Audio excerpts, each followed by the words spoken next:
Greetings, nation. I almost knocked over my beer. Welcome to the post-game reaction show. Damn. What a game out in LA, out in Cali. We're gonna go ahead and talk about everything that went down in this game. But before I go ahead and really go ahead and kick this on, before I go ahead and get into it, let me go ahead and really kick this thing off. Here we go.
What is good, Raider Nation?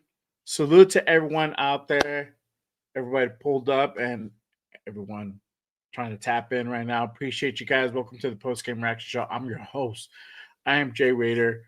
Salute to my peoples out there. Appreciate y'all. Really quick, if you guys haven't done so already, make sure you guys hit that like and smash that subscribe button. Help support your boy. Help get the show out into YouTube algorithm. Appreciate you guys. As always, before we go ahead and really go ahead and launch this show off, I can't go ahead and really do the damn thing without acknowledging all my peeps in the building. Really quick shout to my guy Anthony in the building. Salute my guy. Appreciate you. One of my guys here at Just Raiders, Dixon, one of my mods and a member here at Just Raiders. Salute my guy. Appreciate you. Let's see here. Bob's in the building. Yes, sir. We're going to go ahead and get all into that. Salute to my guy, 4-1 Raider Jeff in the building. Hollywood Raider Jeff to y'all, motherfuckers. There we go. Fuck football. I hate this game. Give me both. Give me both, my guy. All right. And appreciate everyone who's pulling up right now. Again, make sure you guys hit that like and subscribe button on your boy. I can't go ahead and do a post-game show without the infamous, the spectacular, the Wally crazed Raider Will in the building. Raiders!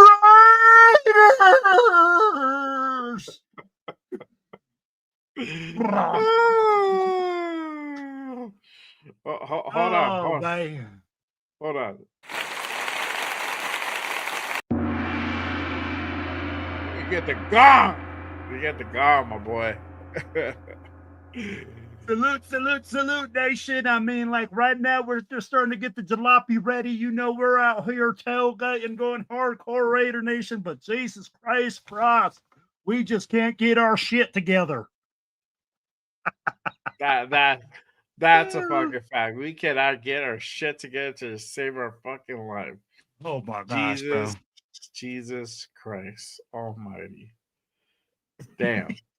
Hey, All Dixon, right. ain't no lie. That paper bag is holding better than our offensive line, man. And that thing has taken a beating. How many shows has it gone through? 3 shows? 3 Enough. shows now? Hey, bro, enough. Oh shit! Yeah, you got to put a little band-aid on it, just like the Raiders' offensive line, bro. Hey, bro, it's still protecting better than the O line is right now. I mean, like, you are not lying, bro. 5 sacks again this week. 15 in 2 weeks. That's 7.5 a game in the last 2 games. Ain't nobody winning no games like that, ladies and gentlemen. Ain't nobody winning no games like that. And of course, as usual, Oh no! We suck again! Just how it is. Just how it is, y'all. Welcome to therapy session number 10. Whatever it is. I lost count, bro. 10, right? Yes, because it's the 10th loss, 10th therapy session. So there you go. Hey, man, all I know is the liquor stores are making more and more money on a weekly basis, bro. That is it. Especially in LA, Las Vegas, and then down the street in Albuquerque off the 40 freeway. Hey, they go like, "Hey, Jay, we got you on that daily special. No worries. Raiders playing today? Let me give you that 50% coupon." There you go. Thank you. Much obliged. I need all the help I can get. There you go. Salute to Charlie under the building. He's like, why won't we fire Pete? Let Spytek pick his own coach. Well, I mean, we fired Pete at this point with what 5 games to go. I mean, who's really gonna take over PG for 5 games? You don't do it now, dude. It's too. It don't matter. Right, yeah, it's too late already. And it for all my tank peeps, you especially don't want Pete to go anywhere. Just like keep that fucking loser trainer going and shit. That's kind of where we at, bro. Like don't make sense. Hey, let me ask you this: so trying to go on. Do you feel like Pete's one and done at the end of the year? I would think so, but this is a crazy thing, and I didn't want to go ahead. Well, you know what? We're gonna get to that part in just a bit. Let me just kind of go ahead before we go into like the whole spec. We can get into all that good stuff. That's all fun stuff for me. The juicy stuff. The juicy stuff. All the rumors and all that shit. But let's get down to the nitty gritty, to the ugly part of this shit. Let's rip the Band-Aid off, as you should say.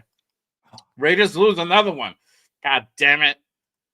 31-14. Again.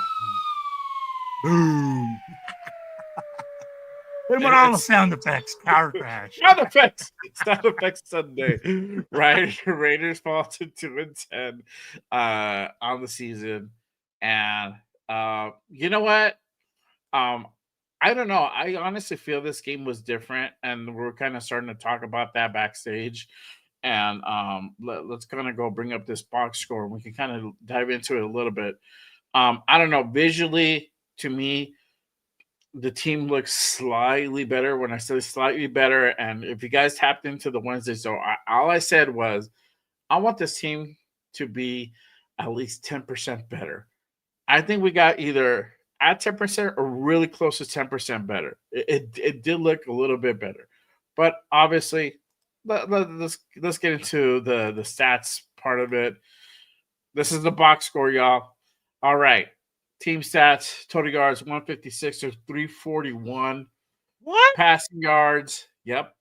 Passing yards, 125 to 149. It wasn't one-sided. It was kind of even. But this is really where the clincher was. The rushing yards was 31 yards to 190 fucking 2 on the ground. Jesus. 3.4 yards per play to 5.1. It's 12 first downs to 22. So they really were, especially in that third quarter, they were really running the gamut on the drives. Third down efficiency, they were way better on that. 12 of 17 for the Chargers, 2 of 8 for us, fourth down. We couldn't convert for shit. 0-1. Total plays, we have 46 to 67. And again, this is probably the other kicker. 5 sacks allowed to 3 punts, 4 punts to 2 penalties. We dominated on the penalty side, 4 for 50. They only have 4 for 27. Interceptions thrown, 1 for 1. Time possession. Again, this is where the disparity goes. We only had 24 minutes of possession. They had about almost 36 minutes of possession. And red zone, actually, we improved on that red zone attempts and made. We were 2 of 2. They were only 3 of 5. We were able to go ahead and get the ball back on that 4th and short situation, deep in our own zone. We were able to go ahead and get that ball back. Let's go ahead and go into the player side of it. Geno Smith, 18 out of 23, 165, 2 touchdowns, 1 interception, 5 sacks. Ashton Jeanty, 15 carries, 31 yards, 2.1 per clip. Yeah, Raheem Mostert, 1 carry, 6 yards. You had Geno Smith, 2 carries for -6 yards, and that's also why the stats kind of went down. Receiving yards, Brock led the way, 4 receptions, 63 yards, 2 touchdowns. Jeanty, 6 receptions, 30 yards. Jack Besh, 2 receptions, 22 yards. He actually had 3 targets in this game, so we saw the ball thrown to Jack more, which is great. We can get into that part 100%. Trey Tucker, he had 4 receptions, 20 yards. Don Thornton, he had 1 reception for 11. Tyler Lockett, 1 for 11. And Ian Thomas, 1 for 8 on that. Going to the defensive side of the ball, Jeremy Chin, 8 tackles, 9 assists. Max Crosby had a pretty decent game. He had 6 tackles, 3 assists, 2 sacks for this game. Devin White had 5 tackles, 6 assists. Thomas Booker, 3 tackles, 2 assists. Darian Porter, 3 tackles. Paul Mao, 2 tackles, along with Malcolm Kuntz, Tyree Wilson, Kylie Blue Kelly, Jamal Adams, 2 tackles, 1 assist. To note, Kylie Blue Kelly had that 1 interception. Charles Snowden, 1 tackle. Adam Butler, 1 tackle, 5 assists. Grady Vance was in the game. He had 1 tackle. Eric Stokes, 1 tackle. And Jonah Lalu, Leaky Ford, 2 assists for those guys. And Landon Roberts, 3 assists. Then you got J.J. Pegues with 1 assist as well. All right. So let me go back to the team stats and looking at the team stats. Please do. The rushing yards, obviously the big thing here. And it's not like they weren't trying to feed Jeanty this time. We didn't have like 6 carries. He had 15. He had a pretty good amount. But again, it's just kind of like that O-line and everything, having issues. Obviously, this is also the debut for Greg Olsen this year as an interim offensive coordinator. He's had appearances for the Raiders in the past, obviously with the stint with Gruden. Once he went out, he took over as offensive coordinator there, and also worked with Pete Carroll in the past. But coming back, I'm pretty sure he didn't come into this season thinking he was going to go ahead and be interim, or maybe he did. You never know, right? You don't know really what people think, but. Going back to the stats and really having Olsen come in and take over, the offensive coordinator duties. What is your thoughts, when you're looking at these stats? I mean, to be honest, that's really what I think. But, ladies and gentlemen, I'm going to tell you guys something. We are a bad team. And I know I'm not sounding any of the things everybody already knows. But when you look at this team right now, man, our offensive line this game, they did a better job. I'd like to say that they didn't improve.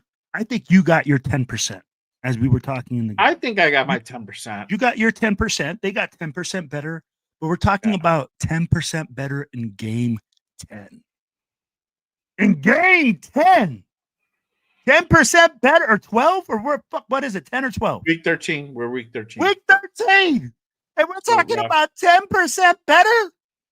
Are you kidding me, man? This is the thing. We have zero accountability. If we're looking at the rush yards, 31 rush yards. Jay, this man is on point to barely hit like 800 fucking yards in 16 games in the rushing game. We are on pace to give up more sacks than any other team in the world. I don't care, bro. I've never even heard of these numbers. Yeah. 15 sacks, bro, in 2 games. And yet we repeatedly go and say, oh, it's not this guy's fault. It's not Brennan Carroll.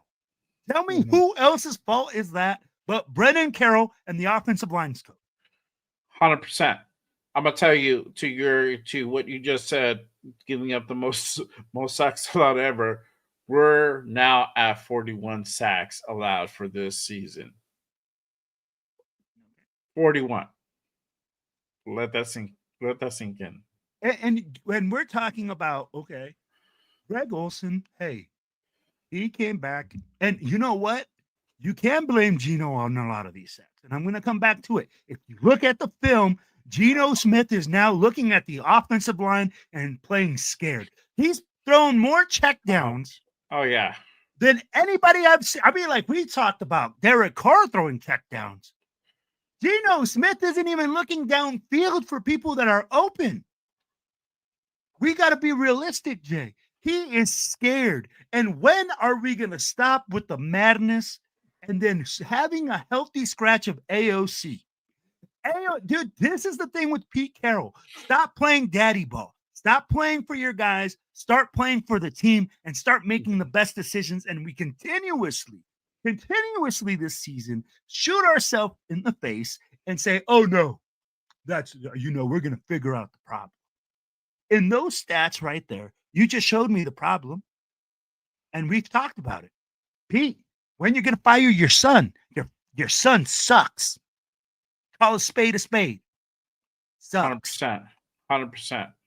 And the reason our offense can't move is because your son can't do his fucking job. I don't care who you put back there, Jay. No quarterback can take 15 fucking sacks in 2 games. Oh yeah. And that's the thing. And looking at Greg Olsen come in, looking at this offense, how it kind of operated today, at least we know there's like, oh yeah, cool. There's something there to at least build on for the future, in my opinion. You know, I saw that we ran the ball a little bit better, even though the stats wise they didn't show, but we're so committed. I mean, you can only do so much with this offensive line. Who else are you going to plug in? There's only one more guy, one of the rookies, which is Charles Grant. He's the only one available. Other than that, there's nobody else to put in there, right? And it's too late in the season to go out and get a free agent. So we're kind of fucked with the line. So it's like a damn if you do, damn if you don't situation, which is terrible. It sucks. But this is really where I think coaching will have to get involved to kind of shore that up a little bit. And I think they did work on that a little bit this game. Now I could start to see this is the question that I have, and this is where I want Raider Nation to kind of think about that, because if you guys were tapped in like earlier this week, I was like, what type of influence is Greg Olsen going to have? And see, now we see Caleb Rogers, who played majority of this game. Great. He got a lot of burn today. That's what we wanted. Jack Bash, guy got like 3 fucking targets. Great. Now we need a little bit more thrown to him. Let's see what this kid can do. He was what, 2 of 3? That's great. That's great. That's what we want. And that one that he didn't catch, he had like the dude literally draped on him. There was no way he was going to make that catch unless like I don't know. Unless he fucking performed some type of fucking magic trick where the ball slid past the defender's hand. You know, he was going to catch that ball, but it was just great coverage by the defender, right? You can't put it on Jack Bash. But there's little things that you could go ahead and build up. Now, Geno's Geno just sucks. He has trouble finding dudes kind of down the field. And even when he has protection, when he has time, we see that he's holding on to the ball too fucking damn long. 100%. And that's a fucking problem. That's the problem. He wants to go ahead, and I get it. You want to go ahead and operate from the pocket. And that's the thing that I don't understand. Like he wants to go ahead and rush a throw, but at the same time, he's just holding on to the ball for so long. So like, what is it, bro? You got to be consistent. Either you're going to go ahead and keep the ball, and if you are, get out of the pocket, evacuate. If you feel it already collapsing, cool. There's multiple times that I see like lanes. There's a lane right in front of him. He doesn't fucking take it. Like he has an out, or he has an out to his left or his right, and he doesn't take it. And he just wants to hold on. Yeah, he wants to hold on to the ball and see what develops. I get it, but at the same time too, you have to be cautious about that. And we're still seeing. That's why they're at one point like, hey, we're still seeing some of the same shit, especially in that first quarter. He's just holding on to the ball too damn long, and he's killing these drives. 100%. He's killing these drives because now it might be like a 3rd and 2, and then he gets sacked for like 5 yards. Now they're having to go into a 4th and 7 situation where they could have been still in a 4 and 2. Maybe they go for it, and we saw them go for it, right? And they didn't succeed. But now it's like a 4th and manageable. A 4th and 2, 4th and 1 makes more sense, or 4th and inches than like a 4th and 5, 4th and 3, 4th and 4. It's like, yeah, you could go for it, but it's like now you're asking a lot of an offense that's really, really struggling, that has no confidence. Is just really just trying to put things together and hopefully like get a little bit of momentum, and they're not doing that. And so just being in those positions is just very counterproductive from what I'm seeing from Geno. So now this is the question where you're like, all right, cool. Where you talk about AOC or Kenny Pickett. Honestly, I don't care at this point which one comes in. It really doesn't make a fucking difference to me. Like, I just want to see cleaner ball. We saw that a little bit more today than we saw. That Browns game and that Cowboys game was just that we looked terrible. That was dog shit. At least now it's like, all right, cool. We elevated to we just suck. We just like suck. We're just not. Yeah, we're just a bad team now. We're just a bad team now. That like we're straight fucking like horse shit. Now it's like we just suck. That's great. All right, cool. Let's go into just all right. We suck. It is what it is, and then just go from there. Like I think it'll take us to the last 2 to be like, all right, y'all like.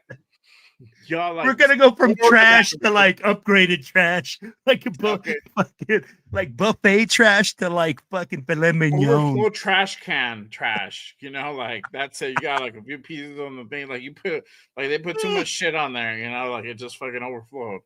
So yeah, or like what Chewy said, like we add like to ass. Yeah, so trash or your ass. Like there's levels to this shit. So I just want that, and I think we started getting it. We started getting into that in that direction. I don't know. So what do you think? I agree with you, but you know what, Jay? I love the way that you hit on some points. I know I'd be like, even after drinking probably 24-pack minimum of Coronas this game just to get through it, you hit the nail on the head. And I said I was going to drink today. I'll try really hard. Damn Raiders! Yes, I was like, I don't know about this game. Like we were down. Like the highlight point, the best point out of this game, and I'm gonna keep it a bean. Is when we went into halftime tied, bro. I was like, yeah, fuck yeah, we're tied. It's a tale of two halves. Right? It's a tale of two halves. So, but I'm gonna tell you something. When you talk about Geno Smith, right, and saying why, he's trying to work it from the pocket and do that stuff, and that's why he's eating a lot of stuff. Bro, the whole reason we brought Geno was because he was supposed to be mobile, because he could extend the play with his feet. I have seen None of that. Zero ability of us going into the play action. And every single time there's play action, it seems there's a guy just waiting for him. And he throws that little quick underneath route, or he's flustered. It was a total shit show. And do I think AOC would do better? No. I don't think anybody would do better. Because right now, being under constant duress, bro, it's a total crap show. I'll be like, again, offensive linemen being put on skates, bro, being manhandled. It's happening every game. Guys not being able to make their blocks or sustain blocks. I was watching Caleb, bro. I was watching Caleb, and he looked cool, bro. He looked cool. He needs work, but definitely something he could build off. 100%. Because that as soon as I knew he was like, I saw 76 and I saw Rodgers, I'm like, cool. I'm gonna keep my eye on him majority of the game. Like, I'm not even looking what Ashton does so much unless until the camera panned out into him. But like once that ball snapped, I'm looking what he does. And there was like a lot of plays where he's just like he got his fucking dude, and then like he was just looking for the next dude open, or he would like chip this fucking guy to his right and help Glaze, right? So I don't know, man. You saw some improvement. I saw a dude who wants to be fucking out there and wants to fucking like be a presence. Be a presence, bro. He's not even trying to be like, I'm gonna try to fill in like JPJ shoe. I'm not trying to be like fucking like a hall of he's just trying to go out there and just like 100% take advantage of the opportunity that's been given to him and just have playtime, right? And like that's a dude that you can go ahead and teach and build off. I think he can have the chops to be able to eventually be something. I don't know, bro. Obviously, this is the first game that we actually see him. We need more games to evaluate. But so far, I'm not mad at what I saw. I like what I saw. I'm not mad at what I saw. Let me ask you this. You said really something. quick, I'm gonna put this up. I'm gonna put this up for Mobile Raider, because shout out to him, man. He was at the game. He went to the game. He's like, we're the laughing stock of SoFi. I ended up leaving at the start of the fourth quarter. Clown. And then I'll put this up on top of that. This is our 10th divisional loss in a row. Shout out to my guy, Raiders Resistance, on Instagram. If you don't follow Raiders Resistance, make sure you guys go ahead and give him a follow. But this is a point that's been made. 10th division loss in a row. This started 2023.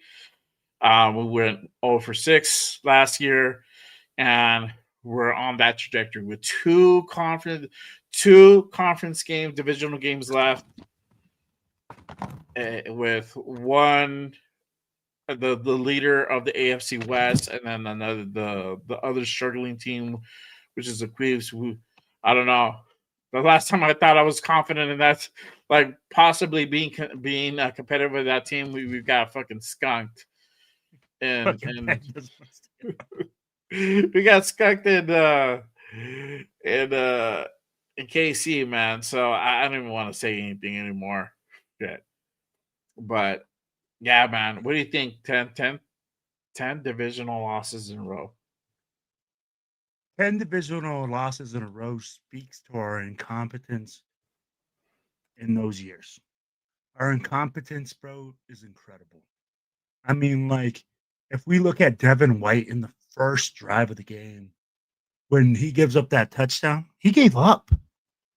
He literally stopped chasing the guy, saw the guy make a touchdown, and gave up. We seem to selectively or just keep getting the wrong coach, making the wrong decision, shooting ourselves in the foot, and we can't retain any players that are worth a damn because we don't fucking win. Yeah. And this team now has a losing culture, a loser's mentality. I'd be like, I don't give a fuck what you say right now. Yeah. There's no just win. There's no commitment to excellence. There's no commitment to anything. The commitment right now is to mediocrity. the commitment right now is to just make it through the week. And unfortunately, it's running from the top down. And I don't care what Pete Carroll says anymore. Bro, this team is mediocre, and it's mediocre and bad because of you. Yeah. You know? So when a fans, and it's hard because I listen to these podcasts, right? And a guy came out and he said, Raider Nation, this is your fault for accepting this. This is your fault for for keeping going to the games and supporting this team and buying their merch and not holding this team accountable. Which I go to say, and I go, is it our fault, Jay? Because we accept this mediocrity and we follow this team and we unconditionally support them, even though these things happen? Because I go and I say, I love this team. I ride for this team. I get it. But at the end of the day, does fucking Pete Carroll have the same commitment to this that I do? Does he No, want he what's does best for not. this team? No, he's just not. And So this is why I think he does not, because he's not interested in he said it outright. He's not interested in developing anybody. He's interested in winning now. And whatever that means, to him, there's no difference between a guy who was picked in number 6 in the first round to a guy who got picked up in the FA. If he feels like those guys are going to give him the best shot to win, he's going to utilize them, and he's going to go ahead and discard everybody else. And even when, if you know this game, and he should know better, that sometimes you have those hidden gems in your depth chart. You don't know until you give them that opportunity to go ahead and play. And if you feel like they had a good practice, but they're not warranted to go ahead and start out in the field, you'll never know.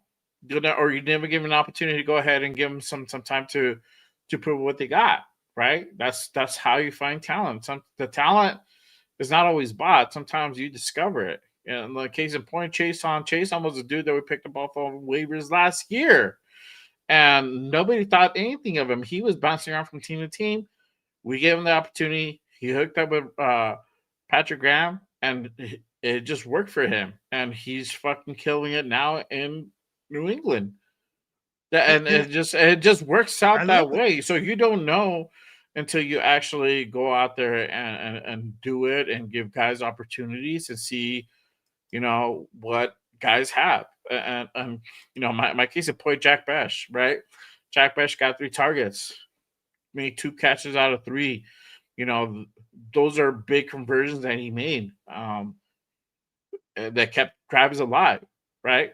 I feel like they need to give him the ball more. I think Greg Olson's starting to see that, and I think Greg Olson's smart. I think Greg Olson has some pull.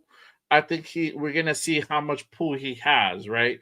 Because Pete is stubborn, and this is a thing. He's worked with Pete for a while now, and he might be the Pete whisperer, where he might say the right things or allude to certain things that might get Pete starting to think like, hey, this is my idea. I think you're right. Or I like that idea or whatever, that he starts going with what he's saying, but he's influencing certain things that make more sense. If that makes sense, right? So Caleb Rogers playing, that makes sense, right? Like, why not try out your 3rd round pick? Give more targets to Jack Besh. Every time this kid has caught the ball, he's shown something there, right? Grady Vance, people have talked about giving him an opportunity at nickel. He got an opportunity at nickel. Now we're seeing Darian Porter get a little bit more burn, but we're still seeing Kyle Blue Kelly. But you pick and choose your battles.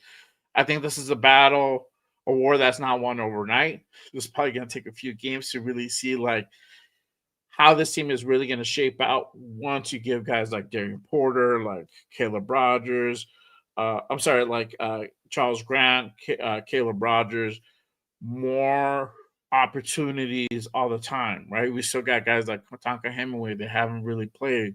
JJ Pegues is playing very limited, but once you guys get those guys involved, more often, we're probably going to see what we got in those draft picks. We don't know, right? We don't know. And so I think some of the shit that's come out this week is starting to put a little bit of pressure. Plus, you got Greg Olson, who's come in like, hey, bro, let's try these guys. You're not losing anything. And if it doesn't work out, we know that we can switch it back up, whatever. It doesn't mean anything. I don't know. I'm gonna hit you with this. I think now that Chip Kelly is gone, I think you're absolutely right. The look is now towards the future. The thing that it keeps bothering me, and you're right, Jack Besh was open a lot. But the thing that keeps bothering me is this. Pete Carroll coming out publicly and saying that he's not here to develop players. Pete, on what motherfucking planet do you think we're a championship contender? If you're not here to develop the young talent and to make our team better, then get the fuck out. Mm-hmm. Because at the end of the day, that's what we are, Jay. We're a young team. We're a team that has all this unproven talent, all these unproven players that have been sitting on the bench. And then guess what? You want to start Alex Kappa at center. You want to fight JPJ all year long. And now we're with Jordan Meredith and Alex Kappa playing center. Totally unacceptable. To me, when you look at those things and you say, hey, those are the type of mistakes that have been killing us all year long. You got to give these young guys burn. You got to see what you got. You got 2 third-round picks on the offensive line. One of them still hasn't gotten any burn. At the end of the year, we have to look for that. We have to look for those opportunities for those young men. Jack Besh out there getting targeted, getting developed, showing growth. Those are the things that you need to do right now as the Raiders head coach in order for us to have success in the future. And when Pete Carroll came out and he said, I'm not a developer. That's not what I do. That's not what I'm here for. I'm here to win right now. That's the total fucking problem that this team has had. We're so focused, and every single fucking person told me, oh, well, Pete Carroll says we're going to win right now. Jay, what was the fucking difference between last year and this year that is going to make us win right now? Not one fucking thing, especially when you're not giving those rookies any burn. You're not giving them the time. Right. Now with 2-10, the best we can do is 7-10, and that means we got to win the rest of the games out to the end of the season. That's not going to happen. At best, I think we go ahead and land on 4-13 again. At worst, it's going to be a 2-15. We don't win any other games, and that's where we're at now. So I understand you want to go ahead and try it because and I'm gonna go ahead and let's talk about this part. Let's go ahead and get into this part. I see you, Arnie. I'm gonna go ahead and get into your question. Shout out to you, brother. Appreciate you in the building. Yes. We're gonna talk about the draft. I'm gonna get to your question in just a bit. And put this up. So this comes out. Shout out to my guy again, Raider Resistance. He put this out earlier this week. He said Raiders coaching staff has become frustrated with Pete Carroll per Ian Rappaport. He says that head coach Pete Carroll has failed to develop any cohesion between the organization 100%. And his coaching staff, right? He's refused to let former OC Chip Kelly run the Raiders offense his way. Carroll wanted to implement a system similar to his last offensive coordinator back in Seattle, Waldron. Kelly's trademark creative runs out of shotgun, which was dramatically limited. I don't agree with that. That actually is not true. We went out of shotgun a lot. and I feel like it did not work for us, and especially with this offensive line. Um, so it also says that Kelly has expressed his frustrations various times to Kara about the setup. Kara insisted on making no changes on his setup despite the disagreement. So again, they were not aligned. This is the biggest thing here. They were not aligned. Now, to Chip's, I'm not saying to Chip's favor at all. Um, it is important to go ahead and run things your own way, but when the things are not working and they're fucking telling you, like, you should know as an offensive coordinator, especially one decorated like you need to switch shit up. So, especially when the offensive line wasn't fully addressed, or you don't have the guys that you want there playing, then you need to go ahead and switch things up. We saw today there was slight improvement in the run game as Gentry was getting more carries because they were running out of center. And maybe there was like one play where he found success running out of shotgun, but most of them where I saw, he was finding more success when Gino was running behind center. And that's the kind of thing that we go back to with something like this, where he wanted to run out of shotgun. They had the disagreement. They couldn't get in the same page, right? And when you can't get on the same page, that just makes your offense horrible, because you might have one guy trying to run one thing, and then you have Pete over here fucking videoing it or changing the play up or whatever, and it fucks everything up.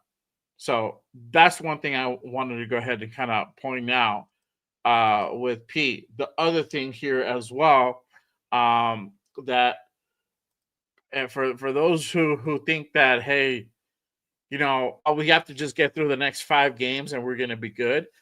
Pete Carroll does not want to go anywhere. He wants to stay here with the Raiders, I assume, through his whole contract, right? So on his part, he does not want to step down, right? And this was broke by Jeremy Fowler. He said sources close to P has said he has a hard time, they've had hard time envisioning Pete Carroll willing to walk away from the Raiders following the end of the season. The Raiders signed Carroll through a 3-year, $45 million contract that pays him $15 million per year. So for those, and for you, Will, when you hear that and you're seeing this, what does that make you think? Like, is this going to be, like an off season you're going to be looking towards to, where we're like, all right, cool, everything's going to kind of work out. We're going to focus on the draft. Everything's going to be hunky dory. We're going to, some way, somehow, Pete's not going to be here, or you think this is going to get fucking ugly, nasty, and we're going to be in the limelight again as usual, and we're going to have to, like, just have a whole shit show, because we know shit can get ugly here with us. Bro, is there ever a regular Raiders off season? I'd be like, the Raiders off season is a total fucking shit show every off season. So what do I expect? I don't expect. I'll tell you what. Who the fuck is gonna say I want to step down? I mean, like, come on, Jeremy Fowler. Who's gonna be like, oh yeah, I'm just gonna step aside as head coach, and anybody can just take my job? Ain't nobody gonna say that. And 2, it goes to show how dysfunctional we are. This team wasn't built the right way. What you have to do is you hire the GM hires the coach hires his offensive coordinator and defensive coordinator. You don't do this shit ass backwards. You don't go and hire Spytech one day and then say, oh, Pete Carroll is coming in next. And by the way, his OC is going to be Chip Kelly, because these people don't get along. They all have egos. They all think they know better than the next guy. Mm-hmm. At the end of the day, this team has been dysfunctional as hell from day one because we didn't build it right. Because we went ahead and thought we knew better. And you know what? I don't care. Tom Brady had his hand in this. He can't say he didn't. He made mistakes. Everybody made mistakes. And at the end of the day, this is what we're stuck with, a shit show.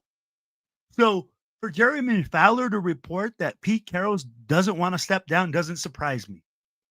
Jay, ain't nobody going to want to step down as a head coach when you're fucking losing. Yeah. And 1 year into your $45 million contract? Ain't nobody going to give up $45 million willingly. 15 mil per. Exactly. Yeah. So you tell me that you would be like, oh, yeah, man, I'm just going to pass up on those $30 million that I have hanging up there guaranteed. No, I'd rather get fired and get that money. So we don't know, but we don't know how that contract is really set up. Coaches' contracts are guaranteed. Are they all guaranteed? Or coaches' contracts are guaranteed. Yes. Where did you get that from? Their coaches' contracts are guaranteed. Look it up. But where did you get that the coaches' contracts are fully guaranteed? Bro, that's why coaches are still getting paid 10 years later. Look at Gruden.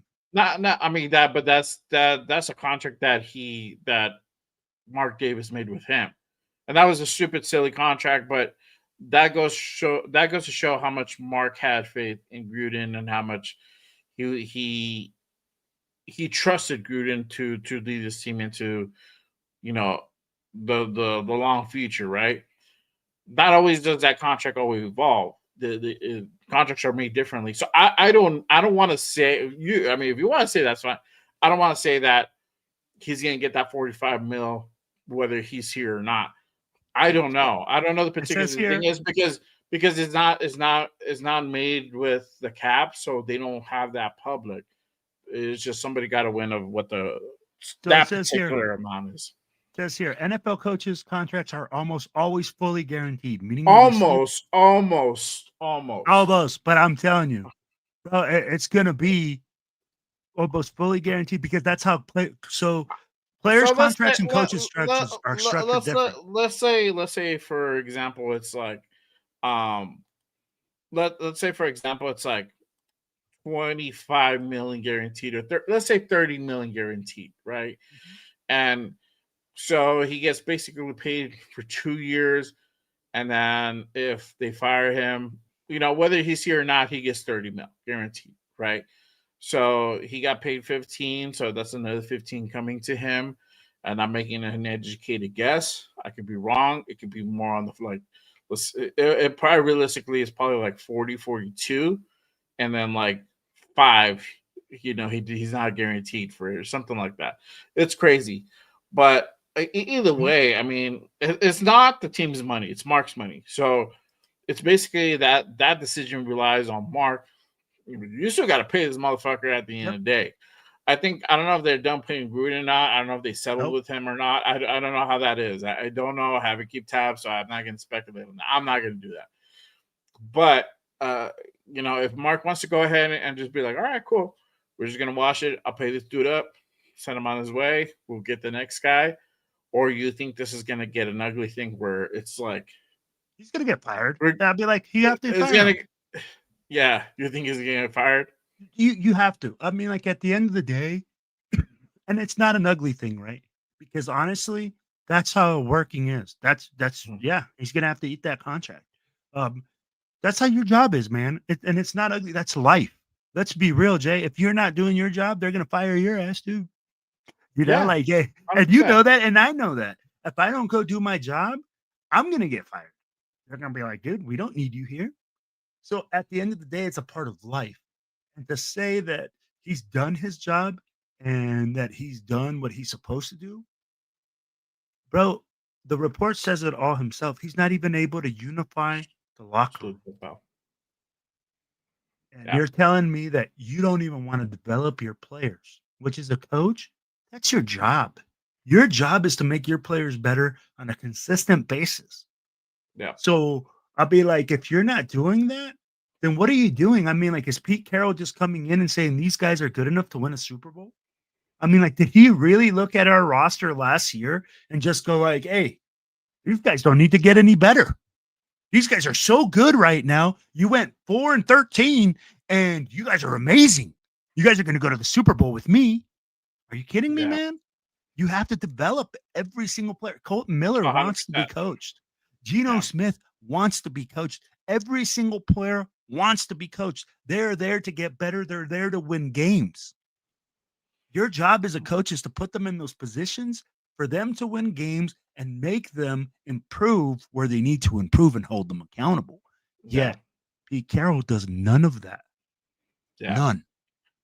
And I think this is a situation where him really sticking to his guns, really, trying to go ahead and operate in his philosophy and really sticking by Gino's side is going to be his downfall, bro. I mean, 100%. this is not the first time this is happening. This happened in Seattle. I read an article on X about how this is very similar to what was going on in his final year in Seattle, and then I think he just wanted to go ahead and really get more control, more power over the GM, and they were just like, nope, nope, we're gonna go ahead and shut that shit down, and that's when the whole advisory role kind of came into effect, right? And they wanted to go ahead and bring in a different guy, but they still wanted to go ahead and keep him on the team, but again, just kind of clipping him and just putting him out of action, like shelving him, in other words. And I said that earlier too, because I'm like, okay, we might have to follow that same route. We might have to save face and try to like shelf him. And like, you're still part of the organization. You're still gonna get paid, but you're not gonna be an integral part. You're not gonna be down on the field every fucking day calling the shots. You're not gonna be up in the booth. You're gonna be up in the booth with fucking like You want Mark. another You're Philbin? gonna be up there You with want Mark another Philbin and like and Spy Lewis? Tech. Yeah, you're Like, gonna you be with remember Spy Tech Philbin watching Lewis? the fucking game. That's it, bro. You're You're out not there you're just not down the fucking. field. You're over there drinking sodas, motherfucker. Don't be over there. Get your Yeah, fucking chewing chiclets fucking and your gum. soda. Just sit up there and eat your freaking soft serve ice cream that you need to eat every single day at Exactly. 74. Exactly. That's what he's gonna do, bro.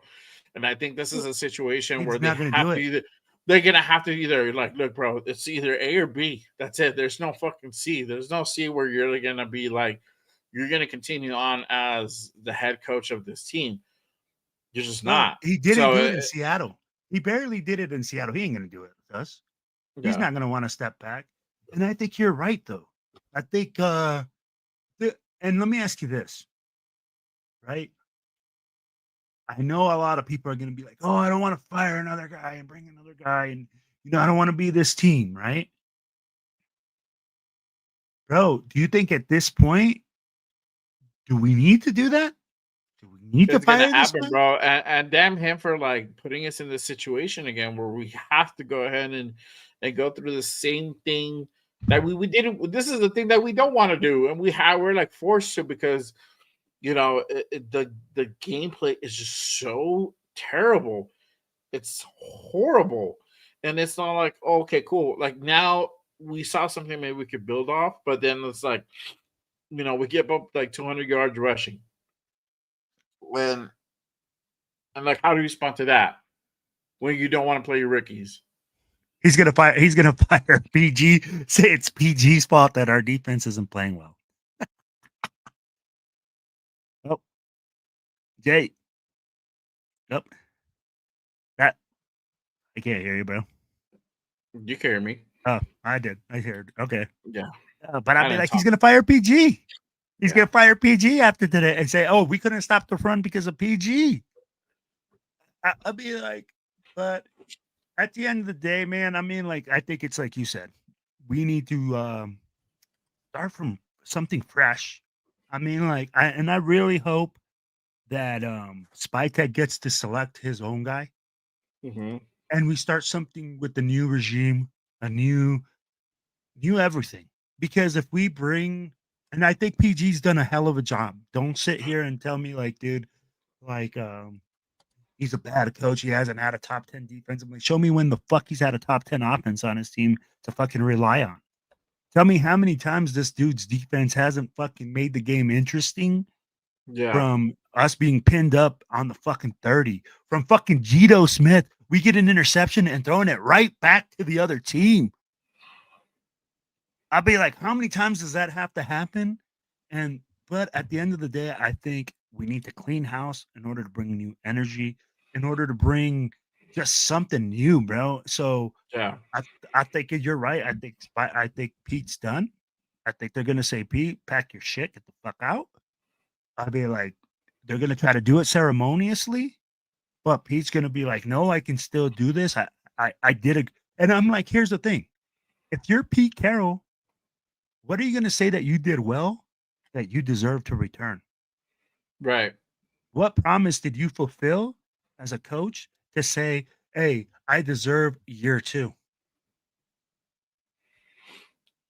Yeah. Nothing, dude. Nothing. So at the end of the day, I look at it and I say, Troy, and that's why we're talking about Troy. You just said it, right? I'm tired of firing coaches after 1 year after another.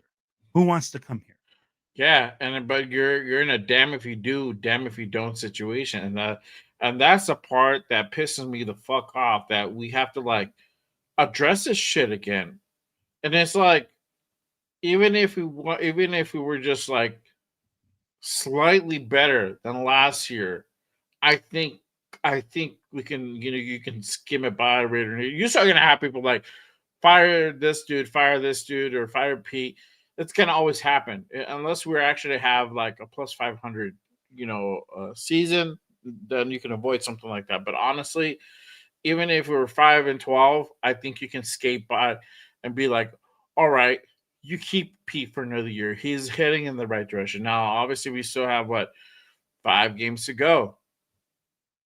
A lot could happen. Could we win 3 games? I don't think we can win 3 games. Could we win 2 games? I don't know if we can win 2 games.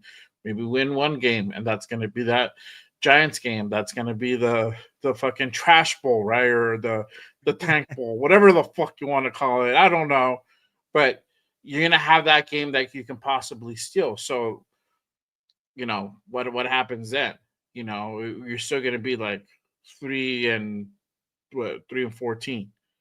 So, yeah, it's a fucked up situation.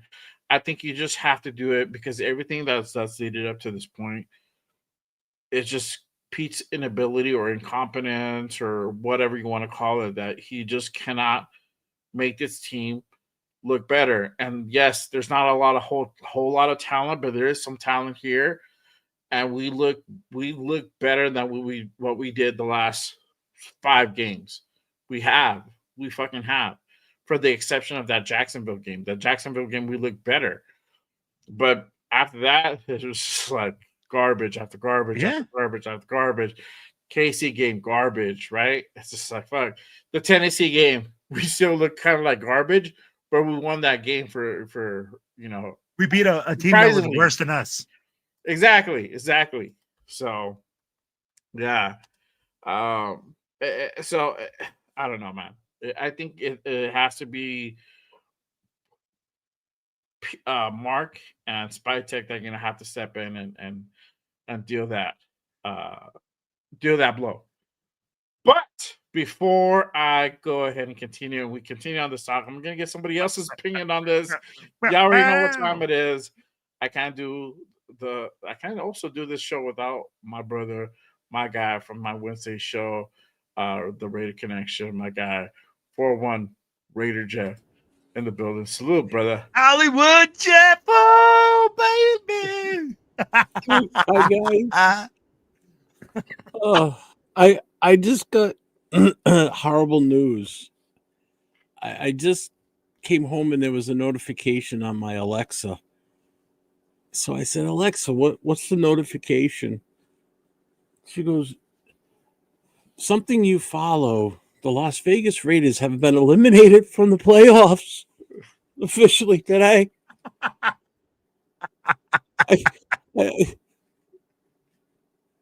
Hollywood! This is just horrible. It's horrible. How can we be this bad? I can't take it anymore. Everybody said we were going to be a playoff team this year. What happened?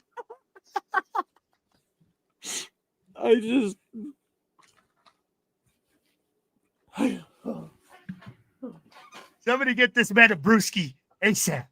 Somebody got this guy a brewski. Hold on, wait. I got a haircut the other day, so this is me now. I got mine too. I still got mine. It's an impromptu clown show. Hi, everybody. Welcome to the fucking circus. And I'm not fired up like I was last week because last week was just outright You want embarrassing. your And crying towel? Yeah. no, Oh, Dom brought the crying towel. She's like, I got you, yeah, honey. look what it is. There you go. Wow. Get that out of here. Insult to injury. Da-da-da. Hold on, wait. Where's my drum roll? I don't have a drum roll. I just, like last week I came in here all fired up and had all kinds of food and everything. And this wasn't that depressing. Like I was listening to you guys all the way home. You got 10% And I know better. they said he was just hoping for a little bit of an improvement. And I gotta agree with Will. I'll go with there was like probably a 10% improvement. The players showed a little bit more heart. Yes. See? You know, that's what I wanted. I saw a little bit of spark in some of them. Kudos to Max. Not for the sack or anything he did on.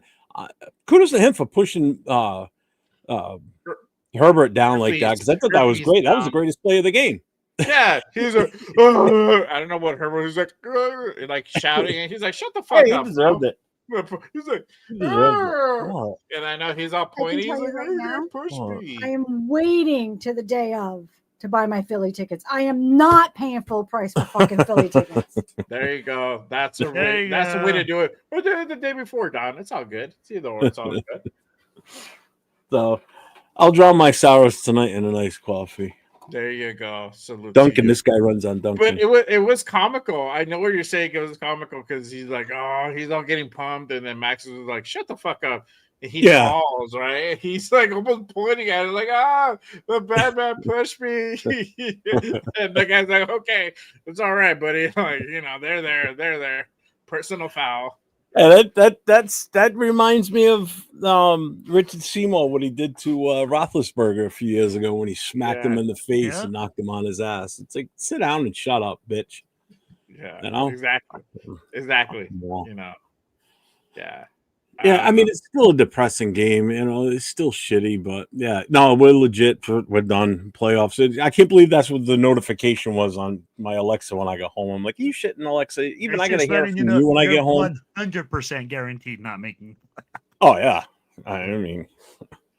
There you go. Shout out to my guy, Rorschach. He says, Coach P looked like a man that was going to get fired at the end of the season during his presser.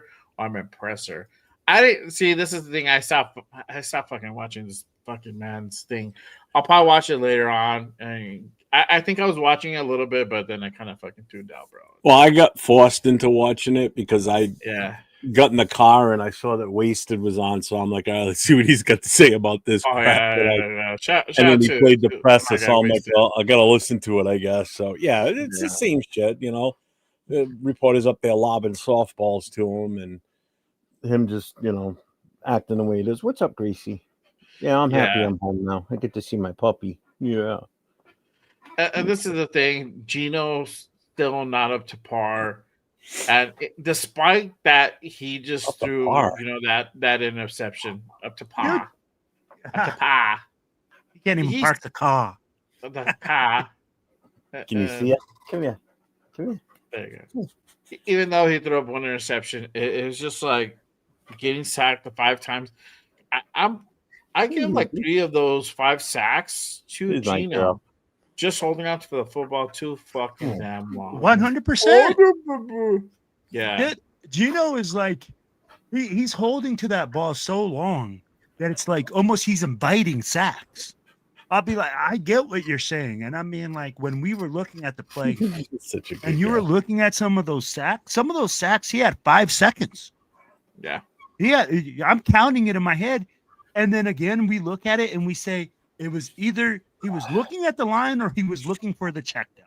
I never saw this guy try to read one progression to the other. I don't know whether he's going and they're saying, hey, we're just going to throw the check down.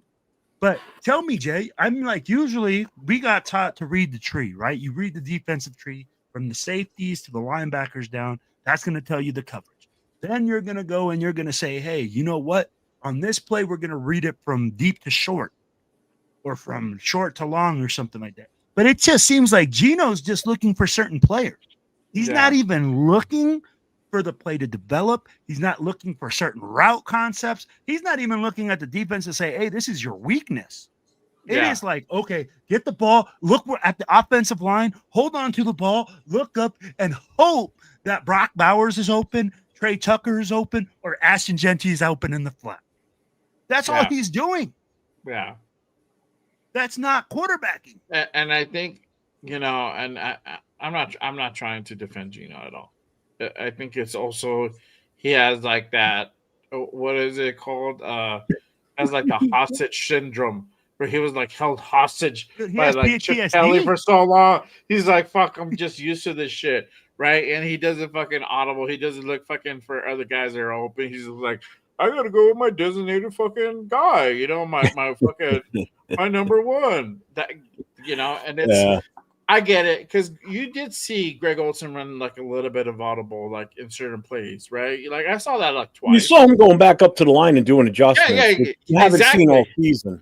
Exactly, and that's the difference, and that's why I say this game was different from the other games that we've seen.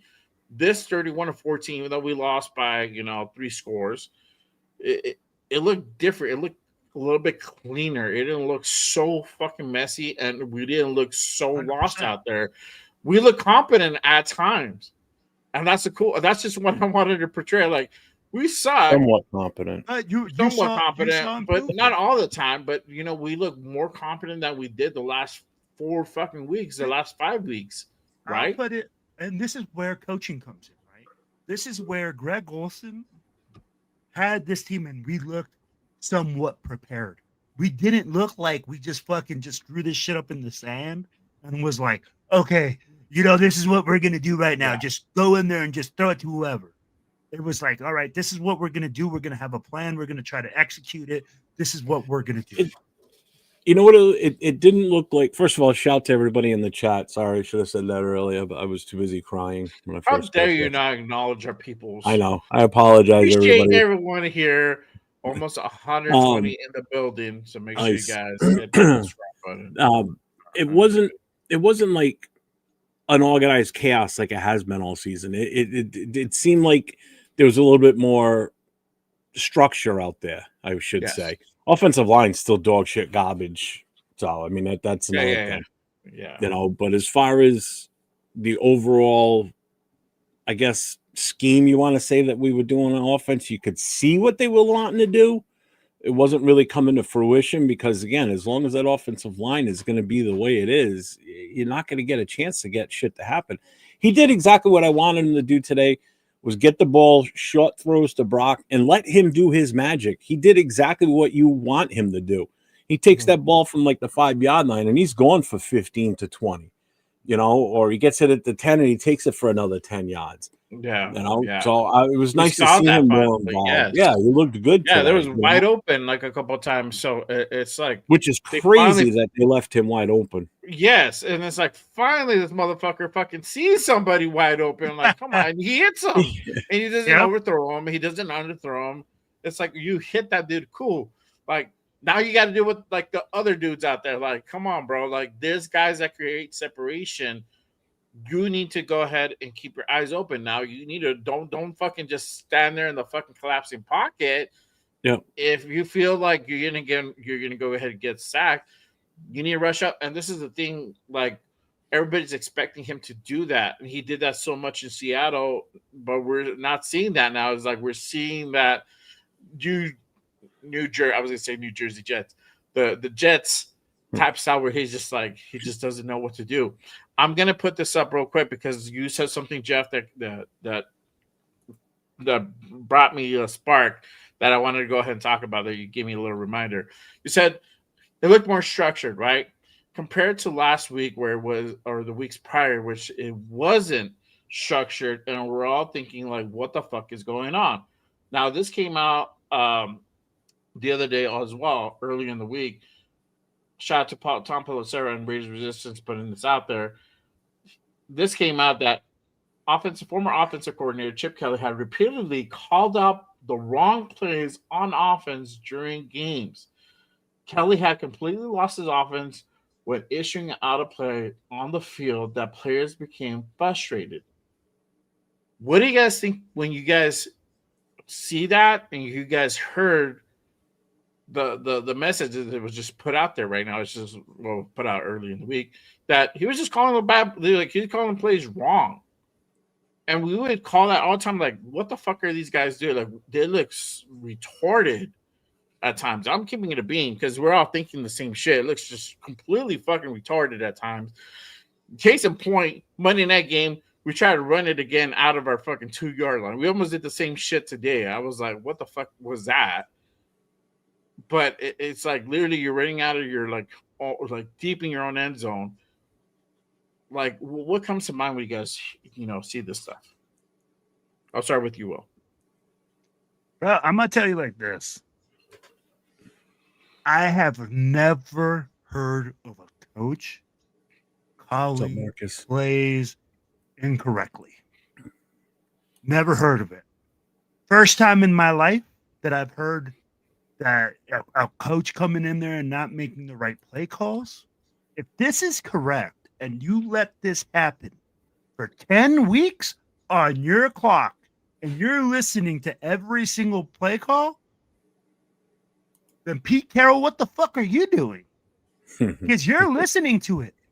You're right there with your headphones on, and it should not make any sense to you when your quarterback or your coach goes, hey, we're going to go shotgun, F right, 2 Falcon, motion something, and it just doesn't look right. And your quarterback is telling you this doesn't look right.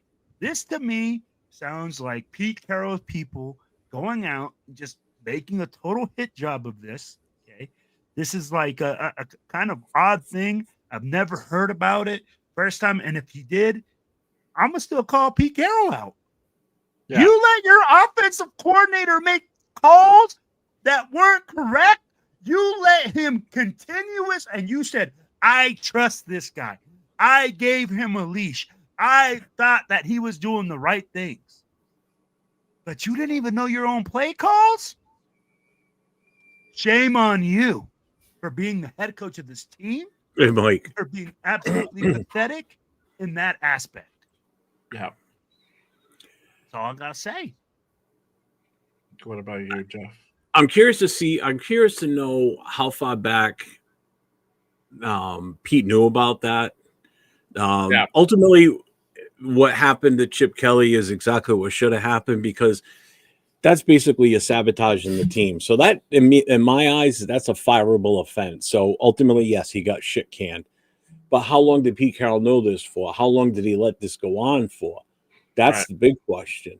Was this just something he found out last week? And then after the game decided, hey, it was so bad that we got to cut, we're cutting ties with you. You're fired. You're out of here. Mm-hmm. So that's the big question, is how far back did that go? Because the whole season, this offense has looked inept. Players not playing in their right positions, guys that shouldn't even be out there in some cases, playing what? I know, I got food next to me. Go away. Guys playing in their position, especially in the O-line, where they shouldn't be. Like, what the hell is Kappa the last couple of weeks playing around with him at center out of nowhere? I mean, what the fuck, man? It just... I just want to know how deep this goes. I mean, it's like, was this like a whole setup for failure type bullshit? That's kind of what it feels like to me, to be honest with you. Well, and Jeff, to me, it goes like this. We talk about it, right? You're the head coach. You're the head motherfucker in charge.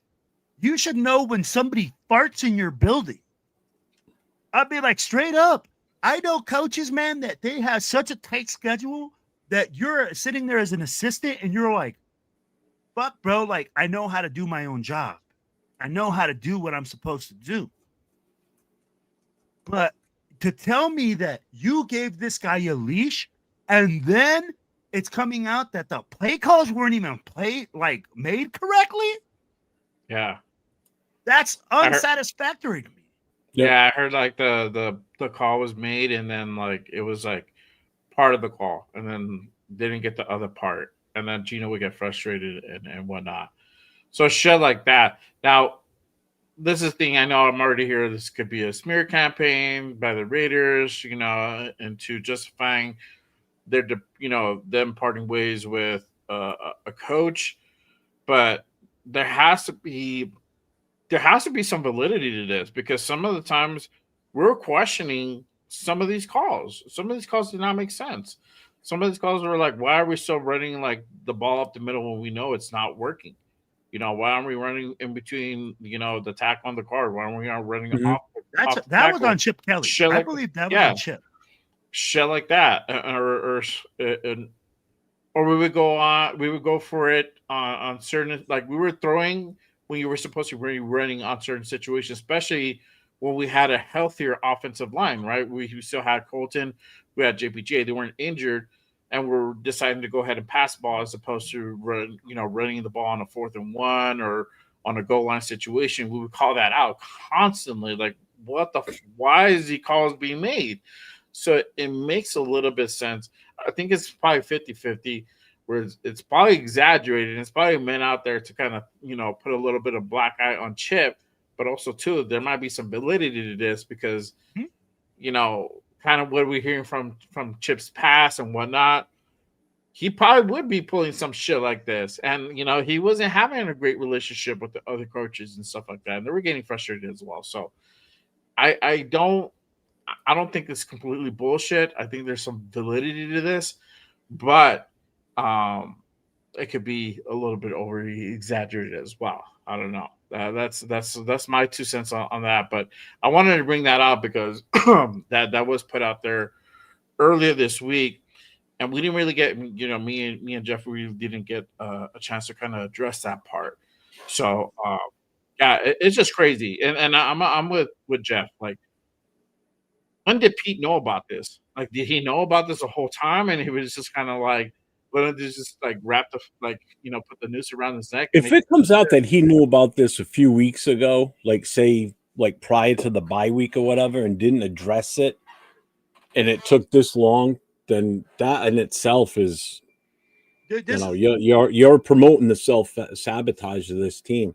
Because and I agree with I never heard this before of an offensive coordinator for a professional football team miscalling plays or calling plays that aren't even in the book. Because then, no wonder Gino looked confused out there half the time because he's calling, ABCD play, and he's like, "What the hell play is that?" And he's looking on his wristband, going, "That the fuck is that? It's not even on my list. he What was the getting hell a is he half play. calling?" Yeah, he was getting a half play, and it's like, Yeah. I'm like, okay, So yeah, exactly. So he's coding half the play to him, and then he's just maybe stopping at that, not giving the full thing or giving the wrong part of it. I mean, you don't know what that communication is. I'm curious if the communication in the headset's recorded or not. No, so let me ask you guys this. Regardless, at the end of the day, do you guys think whether it happened 1 game or 10 games and you didn't know about it, is this a fireable offense? Because you're the head coach. How in the fuck do you not know? Definitely should be a fireable offense. I honestly would even think, like, to me, when I hear that shit, bro, I'm thinking like, if somebody is deliberately sabotaging games for financial gain, even though I don't want to say that, but that's what I'm thinking. I think once everybody saw that, that's probably what they were fucking thinking, or at least run by your head like, that's some sus shit going on right there. Like, what the fuck is going on? Like, why are you deliberately calling the wrong plays? Like, it's either you're that much of a dick and you're so bent on sabotaging your fucking team, or it's just like you're trying to go ahead and get a little bit of money on the side where you got like a little system set up. And we just went through some bullshit with like all these other sports, the NBA primarily, where they're doing like gambling type shit, So yeah, I wouldn't be surprised if it's something like that along those lines. But that to me came to my mind like really quick. So that's a big accusation. Like, it's either you're fucking around and doing something you're not supposed to, or you're a fucking idiot. That's one of the two things that comes to mind when I'm reading that type of statement.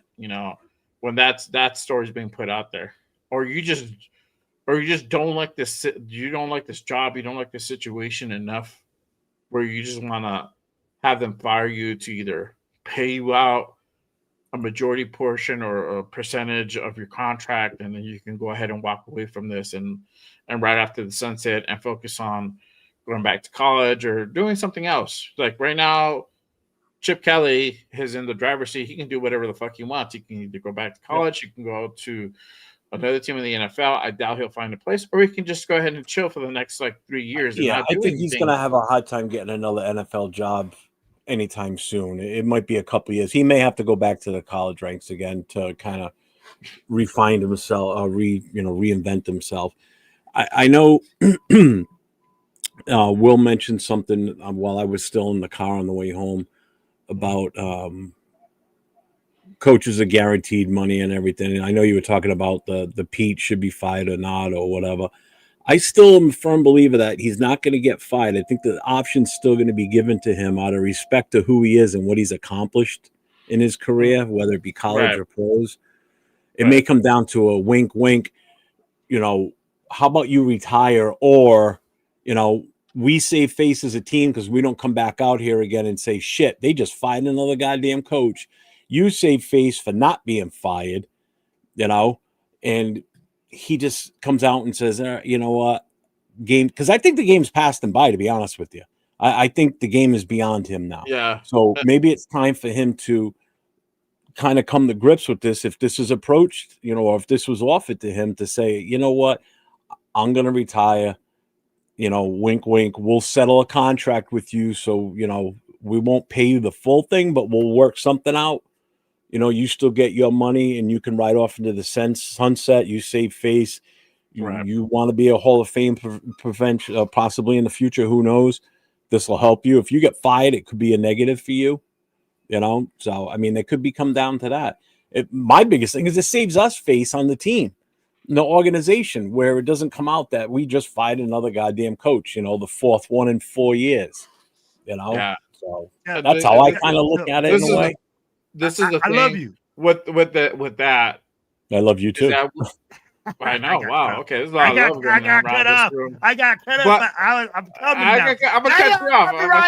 I'm gonna cut you off. Hold on. I'm gonna cut you off. This is the thing with what I put out there earlier. He's saying that he's not going to step down. He's not. And I think when we were talking about this, is that this is not the first time he's going around with this situation. He's dealt with this already in Seattle, and having been put in that same position where it's either like you can put you in this advisory role, well, they're essentially going to shelf him, or you cannot be a part of the team.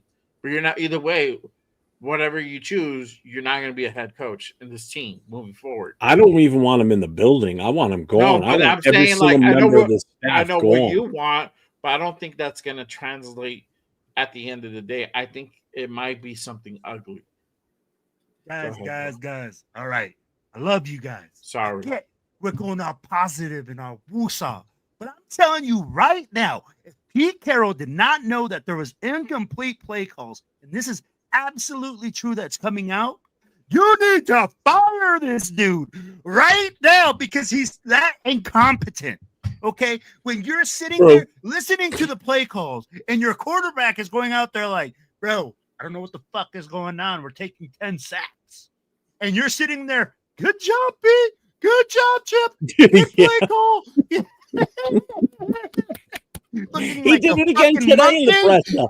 No. That's where I'm going again. That's why I'm saying we're praising people. Too. We're going there, clapping stuff up like a monkey and going out there and doing all sorts of stuff. But then we're going to say, it's okay for you to be incompetent. It's okay for you not to do your job. But then I'm going to expect players to want to come and play for you. Yep. Hell no. If he did not know that these play calls were going in incomplete and he does not have complete control of this team as the head coach, get the hell out of there, Pete, because you ain't doing your job. No, and you're right. I didn't even look at it from the incompetent part because, I mean, he should have known, that. But again, like you just said, he did it in the presser today. Thought Gino did a good job type of, that same type of bullshit. It's like, well, is this guy even watching the same game that we're all watching? Because I I don't see it. He took 5 sacks again today. I heard you say this too at the start. So that's 15 sacks in 2 weeks, in 2 games. So in 7 days, he's been on his ass 15 times. Get the hell out of here. He's on pace to break like 60-something on the season. Yeah, for 41. So no more than that. Sure, I looked it up. It said, hold on, 41. That's what Google tells me. 41. No, that's what he's at right now for the year. No. Well, that's what the team's at. Team overall, the team is at 41 sacks currently. 41 sacks, Jeff. Yeah, you're giving up. We were supposed to be at 68. That was the pace that was put out like season not over yet. We still got 2 or 3 months ago. Yeah. Coming. Yeah. So this number could skyrocket, but yeah, that's the thing. It's like it's just, to me it looked like a lot of the same shit, and I don't know. I at this point I don't see a point in firing Pete. Write it off until the end of the season, and then deal with it in the off season. I'm cool. I think it's gonna be ugly. I think it's gonna be a fucking circus. I think everybody should just prepare themselves, go on a ride. It's gonna be like that fucking crazy. Where we're gonna be going out we're probably gonna be showing Pete the door, and be like, you know what? Sorry, bro, you didn't want to take fucking door number 1. Sorry, but it's door number 2 for you. There's no door number 3. There is no option. There's no way that you stay in power with this team, unless if you want to be part of the team, you're going to be an advisory role, or you don't be a part of it at all. I think that's really where they're going to be. Where Pete's going to be. Well, fuck it then. I'm out of here. I'm going to go. All right, cool. Sorry to see you go, Pete, but this is what we got to do. I think I conceded to Severe a few weeks ago because him and I had a little major disagreement on Pete Carroll versus not Pete Carroll being the head coach.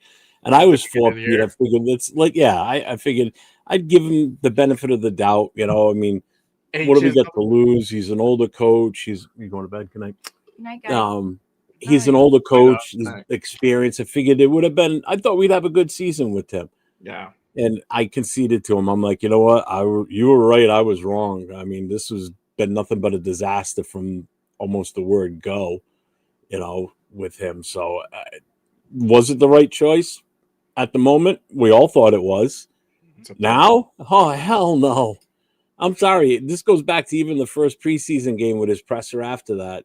From that point on, I was like, oh, shit, this ain't going to be good. This is what our head coach is saying about one particular room in the facility, the offensive line room. This is what he's saying about these guys, how it's going to take time and all that bullshit. And here we are, and he's still pretty much talking the same thing. Basically, it's like, this isn't going to be a good season. And then I started thinking about it now more recently, because now we're looking to the draft now, because everybody's starting to look at the draft thought process. And that's the only thing positive we got. Looking forward towards the draft. But the whole point now I'm trying to get at is the fact that he's already in his first year's done, pretty much. He's got guaranteed 2 more years. I doubt we keep him the phone. So if we bring in a rookie quarterback, you want that rookie quarterback to evolve with your head coach.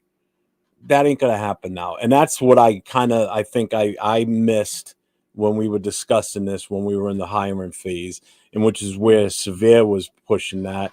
And I wasn't, I guess, fully grasping that aspect of it. And now I 100% agree with them, because this is the thing. But this is the thing too. I'm not saying that because I was for Pete, but I didn't think it was what he. I know he was like what he was saying. It wasn't the ageism thing, but even though he was saying it was, but I know what he was trying to say. But this is the thing. There was nobody else that was interviewing for us. That's the shit that everybody else has to understand. It's like, we lost Ben Johnson. Ben Johnson said no. He went to go do his thing. I think we were supposed to get Todd Monken. Todd Monken never came in and did his interview, I believe. Yeah, no shot. We had Robert Saleh. Robert Saleh came in and interviewed. And they interviewed him for DC. They no, they. I don't know if they interviewed from DC. Maybe they interviewed for both a head coach and DC. Somebody else they interviewed. Damn it, I can't remember off the top of my head. Um, uh, oh, Spags. They interviewed Spags. They were not on keen on Spags, and I think Brian. I don't know. Maybe they didn't interview Brian Flores. I don't think they. I don't They think interviewed they the DC from Denver, the former DC from Denver. They Just a interviewed a bunch of dudes. Yeah, they interviewed a bunch of dudes, and there was only maybe like a couple of dudes that were like, "Oh, okay, maybe we can kind of work with something." Like I think it was just maybe the DC from Denver. I know we were really thinking about Liam Cohen, but that was still kind of like far and away type of thing. But there was really nobody who came in to interview outside from like those people, and right? I'll tell Which you, is like Tanner five people. Yeah, and Which is like Tanner five Jack just people. said it in the chat. There's your main reason right there. Who the hell wants to come here? You got an Exactly. unstable situation. Okay, you got a horrible team. Yeah, you got a great draft pick. You're gonna have an early draft pick, but we've got a history of firing coaches. As soon as we see it's not going to work, we're too fast to get rid of them. Now I'm really thinking that AP should have probably gotten another year at this point. Would things have been different? Who knows at this point? Couldn't be much worse. I mean, It could be. I he don't won know. 4 games last year. We won There 2 was, so far. yeah, but there was also indecisiveness that he brought in all these guys to come in and console and help him coach and whatnot. But then he had the inability of the same But thing. he still won not- 4 games. but Pete Carroll, an established head coach, Super Bowl listen, champions, won 2. This is the thing, but he still was having an inability to go ahead and really lead. So that goes to show me, like, okay, so what would have been different if he would have stayed this year? I don't know if anything would have been different. Maybe we still would have won 4 games, 3 games, 2 games. I don't know. The fact is like we got something with the woulda, shoulda, coulda. We should have kept this guy. They're not. They're gone. They're gone. My thing is, what are we gonna do moving forward? How are we gonna go ahead and turn this thing fucking around? Because for one, I doubt AP would ever come back. 2, like if everybody wants to go with this young blood, I'm also kind of in that realm. Let's go ahead and try to bring somebody new. This coaching problem is fucked, and the only way you're gonna fix it is by throwing money at it. So Mark, get prepared, buddy. You're gonna have to really, grab them deep pockets because you're gonna have to shell out some money. You're gonna have to go back to that. You have to bring somebody like high profile. I don't think you need somebody high profile. That's somebody talented, high profile, whatever you want to call it. Here's the thing. Like, here's the thing, right? I think here's the biggest problem with this. One, if you talk about AP and Pete Carroll, they're 2 different people because AP is on the come up as a coach. He's a young guy. He was learning. You can deal with situational football. Pete Carroll is 74 years old. He's already reached his max. He's already past his prime. Okay. So when you look at young coaches like that, what I'm looking at is saying, why not, if you're giving Spytech the reins, give Spytech the reins and tell him, look, I don't give a fuck if you have to go to the college ranks. Bring me somebody young, somebody that you believe in, somebody that you're going to ride with for the next 4 to 5 years. We're going to ride with that guy. We know that we're going to have struggles. The biggest problem is fucking Pete Carroll coming in. Oh, we're going to win a lot. I win everywhere I go. Shut the fuck up, Pete. If you wouldn't have said that, if he would have said straight from the beginning, guys, we're going to build this program. We're going to come in here and we're going to, year 1 is going to be, we're going to battle it out. We're going to be competitive, but we're going to keep growing. Yeah, we said all Different that. story. We said all of that, and that ship is sailed. He was always, I'm going to win. I'm going to win.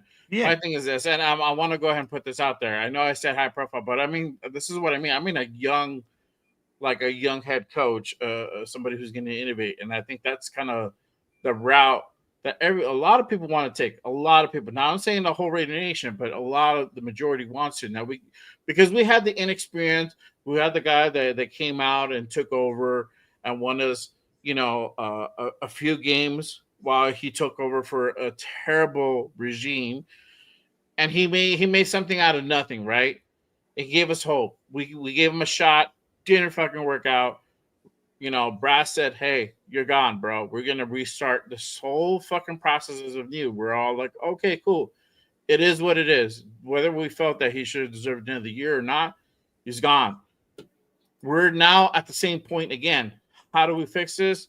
I don't know. How do we fix this? I don't have the answers, and I don't know if anybody has the answers. But I think this is a thing where if you're gonna go ahead and rewrite the ship again, if you're gonna go ahead and retool, rebuild, whatever, you have to do it the right way. You got this motherfucker from the inside and out. Everybody would have to go. Let's, except for Spy, you can make the case for Spy Tech. If you want to get rid of Spy Tech, I'm not gonna cry over spill milk. But if you I can don't keep think him, he needs to go anywhere. yeah. But even if you don't, if you keep him, let him do the hires. And if you don't Yes. keep him, bring in the GM that's gonna make the hires for like majority, right? Hire the head coach. Yeah. Partner up with their head coach to hire everybody else. That's how everybody else do it. Let's fucking do this the right way. Why are we doing this? And I think it's gonna lead to that, but I think it's gonna be an ugly. I don't know why. I just have a feeling that's gonna be ugly, man. I as much as I don't want it to happen, I feel like it's gonna happen. I'm going to ask you this: if we were to draft a young quarterback next year, do you trust this coaching staff to develop that quarterback? Nope. Not Yes? this one. We don't even know who our offensive coordinator is going to be. Yeah. If we were to draft a quarterback with this coaching staff, because that's what we know so far for next year, Yeah. do you trust them to develop a quarterback? No. Not with a 70-something-year-old coach. No. Not at all. Then again, if we don't trust them to develop a quarterback, to develop the future, then why are we keeping them? Because obviously we need a guy that's going to be able to develop. Yeah. That's why I say can be an opportunity. You shouldn't be drafting a quarterback with this staff. We shouldn't even think about it. 100%. And that's where we look at it and we say, hey, do you even trust any player being drafted and developed by this team? Any player. Tell me any player this year that you have seen that was drafted this year that they have developed and groomed into a premier player. None. Not even Ashton Genty. Ashton Genty is who he is because of the talent and skill he had. Nothing that's been coached up to him. Nothing. They try to coach up. Remember when Kelly tried to change up his stance? You need to go ahead and bend your knees. You need to be in a different stance.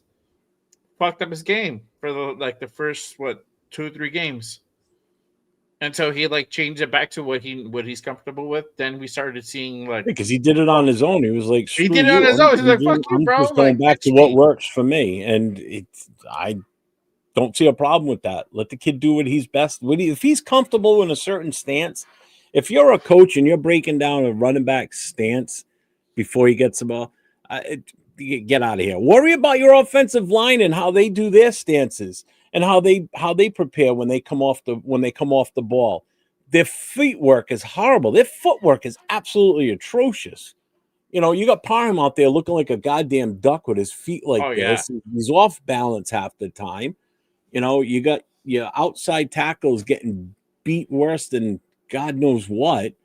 There were a few plays today where it's like the safety blitz at one point when he got the sack coming in off the left side. Jesus Christ. Not only that, but the guy came right up the middle untouched too.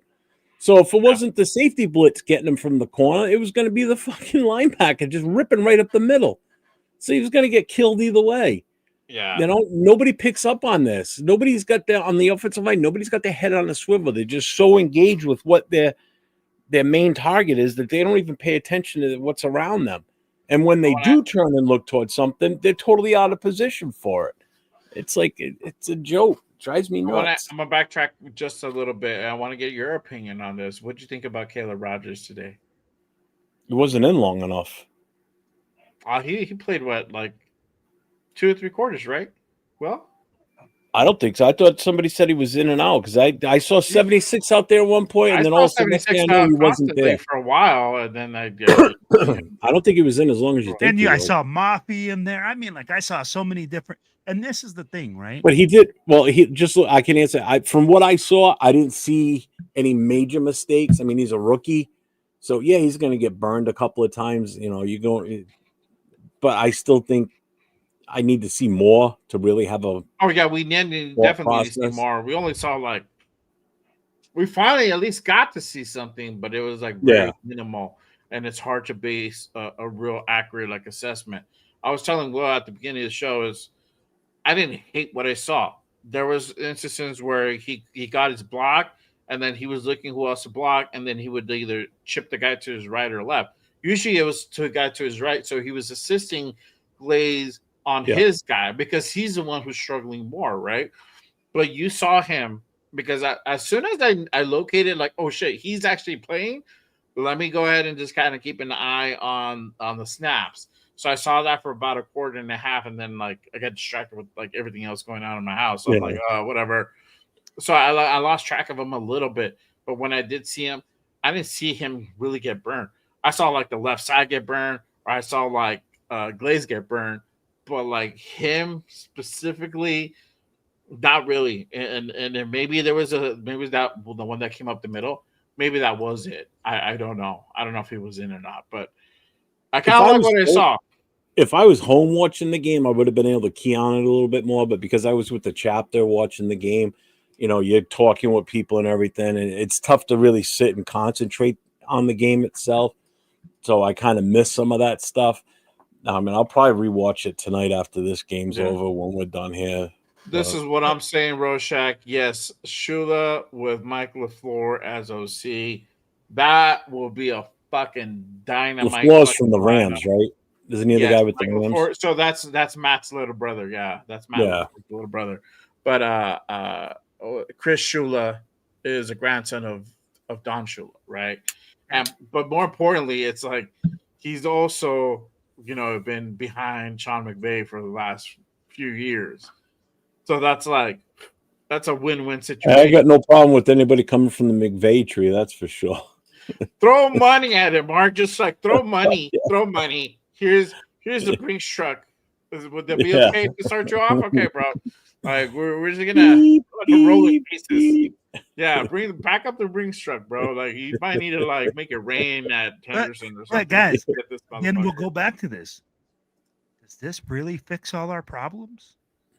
Just getting a new coach and then doing the same thing again? No, we still have no talent. We still have no talent. We got too many holes to fill. So that's where I'm this like, this would be a big task for whoever comes in. Absolutely. I mean, we might as well be an expansion team at this point. That's what it feels like. You bring in another new coach, and I don't want anybody from this current coaching staff left. I want them all fucking gone. I don't want a single soul left behind. If I'm going to give way to one person, it would probably be Philbin would be the only one. The rest I'm not even giving way to Philbin. I think you would have to cut I think you would have to just cut it completely to like make it work. There shouldn't be no continuity left. Like whatever continuity, the players are gonna have to be brand new. So everybody's gonna have to start fresh. You have to start fresh, and I think probably that's gonna be the only way to move forward effectively, right? But again, if you have any hope if you have any hope of progressing in the future, you've got to start completely fresh. And this is going to be almost a teardown. And if it means we lose certain players, we lose certain players. What are you going to do? We have to start fresh at some point, and we have to be willing as fans to be okay with that and to have patience for something to build. We can't just be this, we're 1-15 this year, 1-16 this year. We got to fire the coach. No, stop that shit. That's the other thing, But obviously, this isn't a long-term answer with Pete Carroll. There's no two ways about it. Yeah, I love that answer. Right. He's not a long-term answer. No. I'm going to tell you guys. He never was. He never was, bro. In that sense, he's only here for 3 years. Caleb Rogers, you said. I'm going to tell you something, Jay. Greg Olson needs an applause. Where's the applause button? Give me the applause button, because this motherfucker played the rookies. He played the rookies. Woo! Finally starting to look at what we can do, what we have, what we can build in the future, and guys that we can use that want to play. I mean, like, there were some guys out there, and I know you guys saw it, that quit on plays. They quit. We don't need that. We need guys that are hungry. We need guys that want to be out there to play and want to get there. And he proved, Caleb Rogers proved that he's out there to try to get better, to try to get those reps, and to try to get on that team next year. I think he did enough today to start next week with no question. Oh yeah, 100%. He looked like the dude that wanted to be out there and like wanted to take advantage of his opportunities. He's like, "Fuck you guys! If you guys don't want to fucking play, you guys want to let Gino just get fucked up. Cool, that's on you, bro. I'm gonna do my job. I'm gonna go out there and just like play my fucking heart out." And that gives me that little JPJ influence. Like he looked a little bit like JPJ in the influence part where he was just looking like, "Who else am I gonna hit?" He was just looking, and that's what you want. Yes, there's still a lot of work on Caleb. A lot of work. Don't get me wrong. You know what this did? JPJ. Yeah, you know what this did for him today, for Caleb Rogers. The fact that he got the I guess you would say the approval of Olsen to get out there and start on the O-line, but that gave him such a confidence boost as a player, a rookie. You're finally getting your chance to show your worth and to, your value of being that third round pick. That's a huge boost to this kid's ego, his confidence. If you don't think he's going to be a practice warrior this week to where they notice and say, all right, well, you know what, based on what you did on Sunday and what you've done this week in practice, based on Pete Carroll, because it all depends on what they do in practice. Remember that if they look good in practice, they play. He should be starting next week too. And for longer. He should be in there a hell of a lot longer than what he was today, because he didn't play a lot, if I remember correctly. He did not play a lot. Because I made sure I remembered what number he was, and I saw 76 out there because Jason Down sent me a text when I was leaving the house. He goes, Caleb Rogers is he started the game. Yeah, he started the game, and then I guess they were just taking him in and out periodically and stuff. Which is fine if you want to phase him in that way. But I think next week he earned the right to start it again and to be in there for even longer. Let's see what this kid can. I would like to see also the same thing from Charles Grant. Just put him in periodically. You don't have to start him. That one you can probably reel back a little bit more, but at least start giving him opportunities. I want to address this comment real quick from Raider Nation. It says, you guys want us to start fresh, mainly for your mental health. We already started building. Year one is finding out what you have, what you do and don't have. Pete was already was here to steady the ship. Takes time. And this is the thing, brother. I don't agree with your statement for the reason being is that he has said openly he does not want to do that. He wants to win. And there's a certain point where there's certain actions that you would have to take to go ahead and make that happen. He has not shown that interest. He's not shown an interest to see what he has in certain draft picks. Now, I'm not saying go play all the 6th-round picks. I'm saying you drafted guys in the 1st, 2nd, and 3rd round. These guys are not being utilized. Why aren't these guys being utilized? Usually, those guys in those first 3 rounds are either starting or rotational pieces, but they're getting burned. Mm-hmm. Jack Bash didn't really get burned until I think week 6 or something like that. Yep. Thornton was getting a lot of the burn for whatever reason because they felt like he was going to be the guy. After week 2, we knew that this guy has problems catching, but we knew that coming in, and we're like, all right, maybe he's doing great in practice, but it's not translating on the field, and that's a problem. And Pete is too stuck in his ways to go ahead and correct that. That's really what it is, bro. It's like he's not doing the things to correct himself, to do X, Y, and Z to improve this team. It really feels. A lot of it feels ego-driven. A lot of it feels like he just wants to go ahead and save face and try to go ahead and say, look at me, I'm right, my shit worked. It took fucking 10 years to work, but it worked finally. we can't operate that way. We can't operate a whole, a 2-15 season looking that way. We at this point we knew that we weren't going to make the playoffs, but we were hoping to look at least a little bit better. 7-10, 8-9, 6-12, whatever that looked like, or 6-11, whatever that looked like. But this is just progressively worse, bro. And that's why everybody's just like, you gotta get the dude out because it feels like he's over the hump, bro. He's past his prime. I think the game has kind of left him behind. When you're running a defense that's outdated, that's kind of a key indicator right there because the league is playing a different type of defense. And if you can't get that basic stuff like on point, there's something wrong. So we don't know whether this shit with Chip is a smear campaign. We don't know if it's true. We think there's some truth to it on both sides. We think Chip wanted to run it one way, and then he wanted to run it another, and both sides it just didn't work out. It's just totally wrong to begin with. Yeah, that's where we're at now. So let me ask you guys this: how bad do you guys want the Giants to win tomorrow night? I think at this point I really want them to win, and because if they win, we move up to number 3. Yes, and I was about to go ahead and put that up real quick. I'm going to go ahead and give everybody. Ahead. No. Yeah, there's no order. There's no order because the Jets winning today helped. Yes, let me go ahead and put that up real quick. So let's go ahead and kind of update on Tankathon here, and I'm going to go ahead and put this up real quick for everybody. Go ahead and see. So, guys, everyone, we are currently number 4 in the draft order. Tennessee's on top with the number 1 overall pick with a record of 1-11. We're tied with New Orleans. It's not on the screen. Giants. Oh, it's not on the screen? Oh, shit. My bad. I forgot that I have to click another button, and let me take this off. All right. So we're currently number 4 in the standings. Number 1 is Tennessee with 1-11.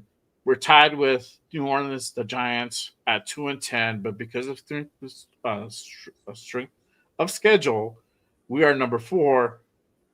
New Orleans at number 2, Giants at number 3, and then we are number 4. So if the Giants win tomorrow, we jump to number 3.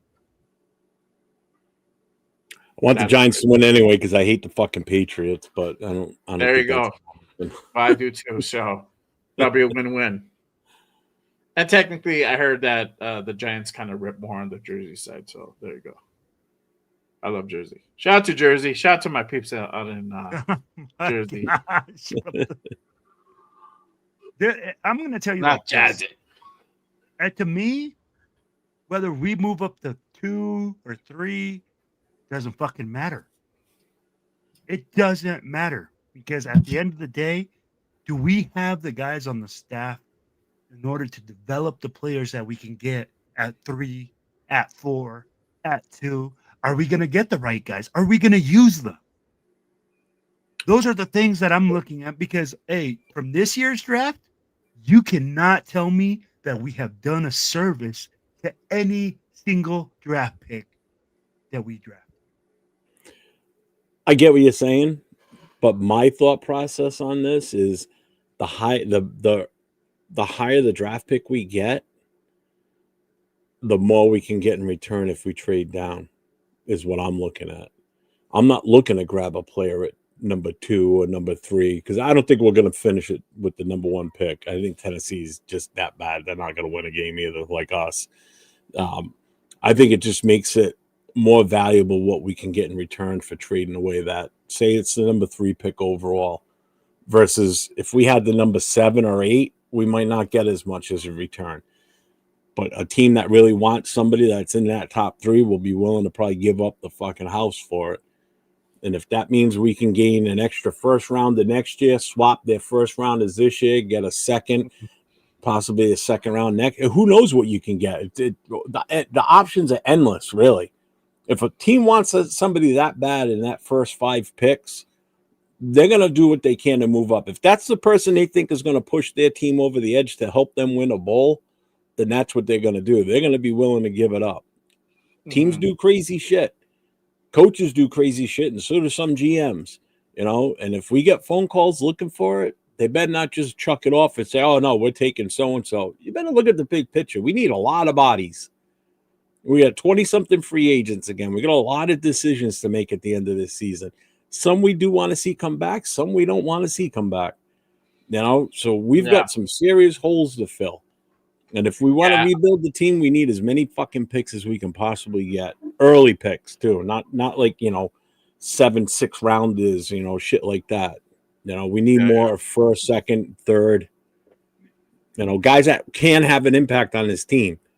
And that's the thing. It all depends also on whether Pete's here or not. All that shit is dependent on whether he's here or not. Because obviously he's gonna have a say in how this draft is gonna go. And I don't feel like a quarterback's gonna be in that deck of cards. So like who was saying this earlier? Leaky's like, if Pete's still here next season alongside Gino, prepared, just saying. And it's true 100%. I don't feel like we're gonna be able to draft good like the way we should. And John Spytek is going to be able to go ahead and put a pretty decent draft, but I don't think we're going to be getting the stuff that we need, and that's a detriment to this team. And that's how we stay in this kind of like fucking cesspool of hell. We're not going to be able to go ahead and continually try to get better. Honestly, at this point, I'm trying to get at least grasp mediocrity again. So from there, we can just fucking jump to the next one to be average, or to be above average, right? To be a contender. But there's steps to this thing, and like you said it, I've said it as well. We need to build this offensive line, right? We're finally starting to see what we potentially may have. So that's gonna take until the end of the year to us to fully say like, hey, Caleb Rogers is a good dude, like. This is a dude that we might have something here. Definitely need to fucking keep him. Now we need to go ahead and get some more linemen. We either replace Glaze, or get the next replacement for Glaze. Get another, get a backup for Colton, or whatever, and so on and so forth. And not really put that quarterback in the limelight in forefront, because if you don't get a quarterback within the first 3 rounds, I think it's just. We're just going to continue on the same trajectory. It's just like we're going to have these, 4-13, 5-12, 6-11 seasons, and really getting us nowhere. And I don't know. I mean, it's Raider Nation to see how long we can go ahead and be patient. We've been fans for a very long time. We don't know any better. But some of these younger fans, that's the thing, right? I just don't know where we go with Pete. The question always is going to fall until Pete, and we're not going to know that answer until like mid-January, whether he stays or goes. All I know is I plan on being there in person when we pick our picks. So I'll be in Pittsburgh. There you go. I'm fucking going. Let's go. That's all I care about. But I'd be like, so I'll say it like this, right? And I saw some of the chat going by and people talking about the continuity and, why you guys are talking about firing Pete already and you want to start out fresh and build with the new coach and do all this other crap. Guess what? If we keep Pete, what are we looking at? I'm like, you're telling us to keep Pete so we can keep continuity, so we can keep the continuity of mediocrity. So we can keep the continuity of not developing. So we can keep the continuity of being a 2-15 team that's not getting any better, that gives up 15 fucking sacks in 2 games. And that's absolutely right. We don't need a quarterback. We need 15 fucking linemen if we need. We need fucking 30 of them. We need so many things that this guy has not starters, addressed. Bro. Exactly. So there's so many things that he hasn't addressed. And for him to come out and say, hey, we're going to win a lot in our first year. That is the problem. He's not saying I want to develop for the future. He's not saying I want to make this team better in the future. Everything for him right now is the talking about winning right now. Mhm. And if you're not winning right now at 74 years old, Pete, I don't know how many years you got left to win next year, because I don't know if he'll make it to next year. And that's just the fact. So Mhm. I'll be like, guys, I love that we're talking about the draft, that we're looking into this, but at the end of the day, unless we get guys that can develop these players that are coming in to fulfill these roles, to get all this stuff done, then we ain't got shit. Because we don't have anybody that's going to develop players, and we're not going to bring in players that are going to be worth the shit unless we're overpaying every single one of them. And that's why the Raiders are stuck in mediocrity. Because we think that bringing in players from other systems is what's going to solve it. No, what's going to solve it is that we draft players, we develop our own players, and we have depth at every single position with guys that we put with our brand that play the way that you want to build them, not the way that they're coming from somewhere else. And that's the thing that we miss. We don't have an identity. The Raiders don't know who they are. We don't play good defense. We don't run the ball. We can't pass. We don't have a special teams. Tell me what this team has to hang their hat on, and what Pete Carroll has identified as an identity for this team. I got nothing. I got nothing. You can't give him credit for Brock Bowers because he was here a year before him. You know, what has he done since he's been here that's been like, oh shit, that was a good move. All right, maybe Jamal, maybe Devin White, but I got nothing else out of that. Can't give him credit for Max. Can't give him. You can give him credit for Genty, but how good is Genty really? We don't even know how good this kid is. Yeah. You know this poor kid, and I feel bad for him because any other team, he'd probably be the top guy for the rookie of the year. This kid's got no shot on this team being the rookie of the year. It's not going to happen now. Absolutely not. You know, if we had a decent offensive line, this kid, not even just an average offensive line. I'm not even talking about a top-notch offense, just an average one. Yeah. Which average would have been about what we had last year on the second half of the season and maybe a little bit better. Genty would have like 1,400 yards rushing by the end of the season with no problem. It would be no big deal because we can make those holes in the A gaps and he can run inside the tackles if we were blocking right. Can't do that with this ragtag bunch. So what are we doing? We're forced to run him to the outside or these little dump off passes to him. That's where we're getting the best out of him. Mm-hmm. We're not getting the best out of him where we really should be getting it is those runs up the middle. You know? What the fuck? This poor kid, I feel, but no wonder he looked like shit last week when he scored that touchdown, went and sat on the bench. He looked pissed off. He looked pissed off again today, too. Yeah. You know? It's like, I feel bad for this kid. I'm sure when he got drafted, he was like, oh, this is going to be great. You know, his first meet up when he goes to the headquarters, he meets Gorilla Really, he meets the Violator. You know, Tom Brady's there. It's got all this mystique with the Raiders organization and the history New and everything. organization, yeah. New coaches, you know, and then this is what he's with now. You know, he's like, this is all a facade. This is all smoke and mirrors right now. You know, they put on a great show at the start of this, made me feel good, and now here I am, score a touchdown, I go sit on the bench, and I'm pissed off. You know, because this team has no identity, has no functionality to it. You know, it's just that's why, Jeff, when I go like this, then I said, hey, what do we hang our hat on? And when fucking Pete Carroll comes out and says, we're going to run the football and play good defense, have we done any of that? No. So tell me why. Tell me why people look at Pete Carroll, you know, saying, oh, he should give him another year. This is where I'm saying, hey, I get that we should give a guy another year, but you should see something. You should hang your hat on something and say, hey, you know what? I see there's a possibility of something happening in the future. Tell me one thing that we can say that he's developing for the future. Well, look who's the number one seed right now in the playoffs for the AFC. Look and see who it is. Broncos. No, it's not. Even if they win tonight, it's not them. Or it's New England. Yeah. And what do they have? They have 3 rookies that are producing extremely well. You've got 2 rookie offensive linemen playing on the left side by side, a rookie left guard and a rookie left tackle.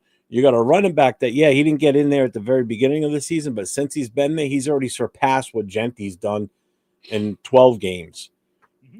So this kid's playing phenomenal. Why is it they can easily evolve and adapt to their, with their 3 rookies? We can't even get out of our own way with our rookies. We can't even get our rookies on the field on a consistent basis. Yeah. We can't get the offensive lineman out there till today. You got a second round wide receiver that's barely on the field, but when he's there, he produces, but we never get him back out there again. So figure that one out.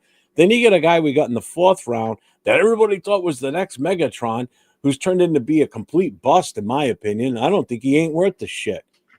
We ran through numbers last night on our show with Thornton and Betch and everything, and the percentage per targets and catches. Thornton's horrible. You know who the number 1 is in our roster for the percentage of targets and how many catches? It's Brock, right? No. Ashton Genty. Yeah. It's not even a goddamn receiver or tight end. It's our running back. He's at 80%. Brock is right behind him in the 70s, but Genty's at 80%. That just tells you how good this kid can be if we use him in a different way. So your other rookies that you brought in that were going to be so great. So Betch has a better percentage than Thornton, and he's got a hell of a lot less targets and catches than Thornton. A lot less. Even today, today was the first day where actually that number flipped. So he has 3 targets, 2 catches. I think Thornton had 2 catches, 2 targets, 1 catch because he only had 1 for like 11 yards. So today finally flipped, and that's the thing. And even the announcers, I remember them highlighting like, "Oh, Jack Fish, he's finally getting some targets or big catch." Like he came through on very specific 3rd down situations, and I've been screaming for that all season long. Like, get Jack Fish involved on 3rd down situations. He's going to be your guy who's going to be able to catch. He's supposed to be the Jacoby replacement. Has great hands, can make these plays, but you're not utilizing him. And I think this is where we find, and this is again, I don't know how much influence Greg Olsen has, or he's going to start trying to implement so he can start running things the correct way. And that's what I want to, the correct way. I don't think that he has his own way. Of course, everybody has their own way, but I think it's more just like basic football concept shit. Like it's the basics. I think that's what he's just trying to go ahead and implement. So hopefully he does that. But we finally got to see Jack Betch involved. We got to see and some of these other rookies involved. Yeah. And the thing with Betch is if you throw him the ball, if you put it where he can catch it, he's gonna catch it. He's a possession receiver. He's gonna catch the goddamn ball.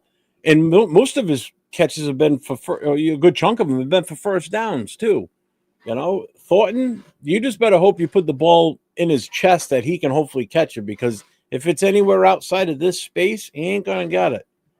Because he ain't going to also, either way, he's not going to out-muscle anybody because the guy's built like a stick figure. That boy needs some muscle on him. He needs to drink some milk. Jeez, bro. He is so small. He's tall. He can jump, but he ain't no DK Metcalf out there. He ain't going to be taking the ball away from anybody. And that's the thing. He's not jumping for the ball. And no. At first, I was like, okay, but this guy might have some potential, but he's not doing the things that's making him shine or making him like make that statement even valid. That's my fault. And I gotta eat fucking crow for that, for like kind of listening into the hype from what was said during. This is all coming from training camp. Training camp, the Raiders were hyping, but this guy's like phenomenal. He's doing all this shit in practice, but when it came down to the field, he wasn't really doing much, and so that was a fluff. There was just a lot of fluff behind it, He was getting more fluff than a fucking dude getting ready to go and do a porn video, It was that time, bro. Hey, I don't have a drum roll, but I had to throw in that one. But let me tell you like this. Doesn't it seem like that every season? Every season you hear the beat reporters going, oh, this guy looks really great in practice. And you know what? AOC So I looked great take all in that shit practice with a grain last of year. salt. And that's why I think a lot of people take a lot into that. And they go like, oh, well, he looks great in practice. Well, I'm like, if he looks great in practice, are you watching this practice? Are you there physically? Oh, no, a beat reporter's telling you. Yeah. And that's where it's difficult, man, because you could look good I could look good in practice against this defense. The way they played today, my 40-year-old ass could go out there and probably get a couple first downs. I mean, like, we're playing some soft ass coverage. Lonnie Johnson, missed a tackle on Vidal. 1-on-1, bro. 1-on-1. You're the safety. Yeah. You can't even break down to make a tackle. And why are you out there if you can't make that tackle? Nobody knows how to tackle. The best tackle I saw today was Chin at like the line of scrimmage when he I forget who was he even tackling. Jeremy Chin came to play. He just like pile drove. He tackled Herbert. He tackled Herbert and he fucked up Herbert. And Herbert got to come out with that fucking glove cast or glove splint. And it did change a little bit of the outcome of the game. Well, I thought it was going to be able to at least see if we can take that as an advantage or an opportunity to be able. But we were getting to him a little more after that. We're getting to him a little bit more, but too. Still, it comes down to offensively, we couldn't do a whole lot. Like it was just still a struggle in that department. So you also have that part. It was still. It looked a little bit better, but it was still a lot of the same old shit that we're just used to seeing. And we're not, we just improved from like straight horse shit to like dog shit. No, like there's an improvement level. At least we can see that. 10%. Yeah. You said the 10%. The 10%. I got my 10%. But so my thing with the Herbert with his hand is we had a chance to take advantage of something and we just didn't do it. Because he was handing off with his right hand for a running back coming up his right side, which is the opposite of what he's supposed to be doing because he can't use his left hand. If you noticed after that first series that he was out there doing that, handing off with his right, they switched the running back to the left side and they were running plays off that side. So we knew they could only run this way. Why are we not making adjustments on the defense to stuff that side, to do what we can to get in and wreak havoc back there? Because now he can hand off the right way with his right hand. Can't use his left off his right side. So why are we not picking up on that? Why is there nothing being highlighted on that end? The other is, too, he can't do like most quarterbacks do when they pat the ball because his hand was hurting so bad, he couldn't even do that. So how much does that affect the quarterback? I guarantee that affects timing because sometimes they use that as like a mechanism to count some time. So why weren't we taking advantage of that? I will say the defense did get in there a little bit more after Herbert came back after the hand issue, but it still wasn't enough. We still couldn't stop them. And then I just don't get why we don't make proper adjustments. You see a weakness, go for it. What the fuck? Why is it we as fans see this and they for some reason don't see this? I don't get it. So, Jeff, I know what you're saying there, and I'm going to tell you something. Us playing some soft-ass fucking cover 3 defense, that soft-ass baby poop that you fucking get so many fucking yards straight up off the line, us not bringing pressure, us going after them, right? But making Justin Herbert look like fucking Dan Marino. The guy was completing 3rd down 15, no problem. 3rd down and 10, no problem. The problem is, if the front side is working hard, the back side fucking doesn't play well. Our defense is fucking horrendous.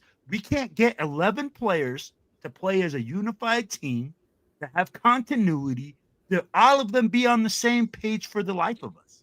If you look at it defensively, man, we're holding them to 3rd down.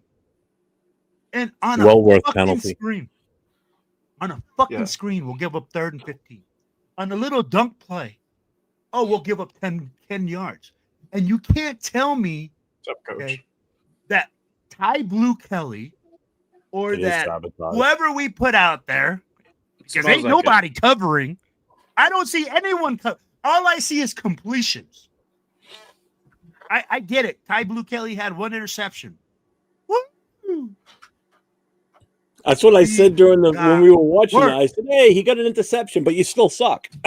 That's the You still exact say his. words I know, me too. I was like, you still have a lot more work to like. Yeah. You know, I'm like, "Congrats, you got an interception." you're Yes, right. but you still pieces. You still suck out there. Why do we continuously put these guys out? Not put in other guys that we can develop, but we want to say put the same guys in, but get a different result. Don't work that way. Yeah. No. Yeah. That's been the problem all year long. Is like you're trying to do the same thing and expect different results. That's also a different definition of insanity, you know. And I'm trying to do different things. Really, some of these things are basic. You're just trying to be. You're trying to do a lot. You're being too much. And that's the problem with Pete Carroll. He's just so stuck in his ways. He doesn't know anything different. So I don't know if that part's going to change from him. I don't expect it to change from him, and this is another reason why a lot of people are saying he needs to just go.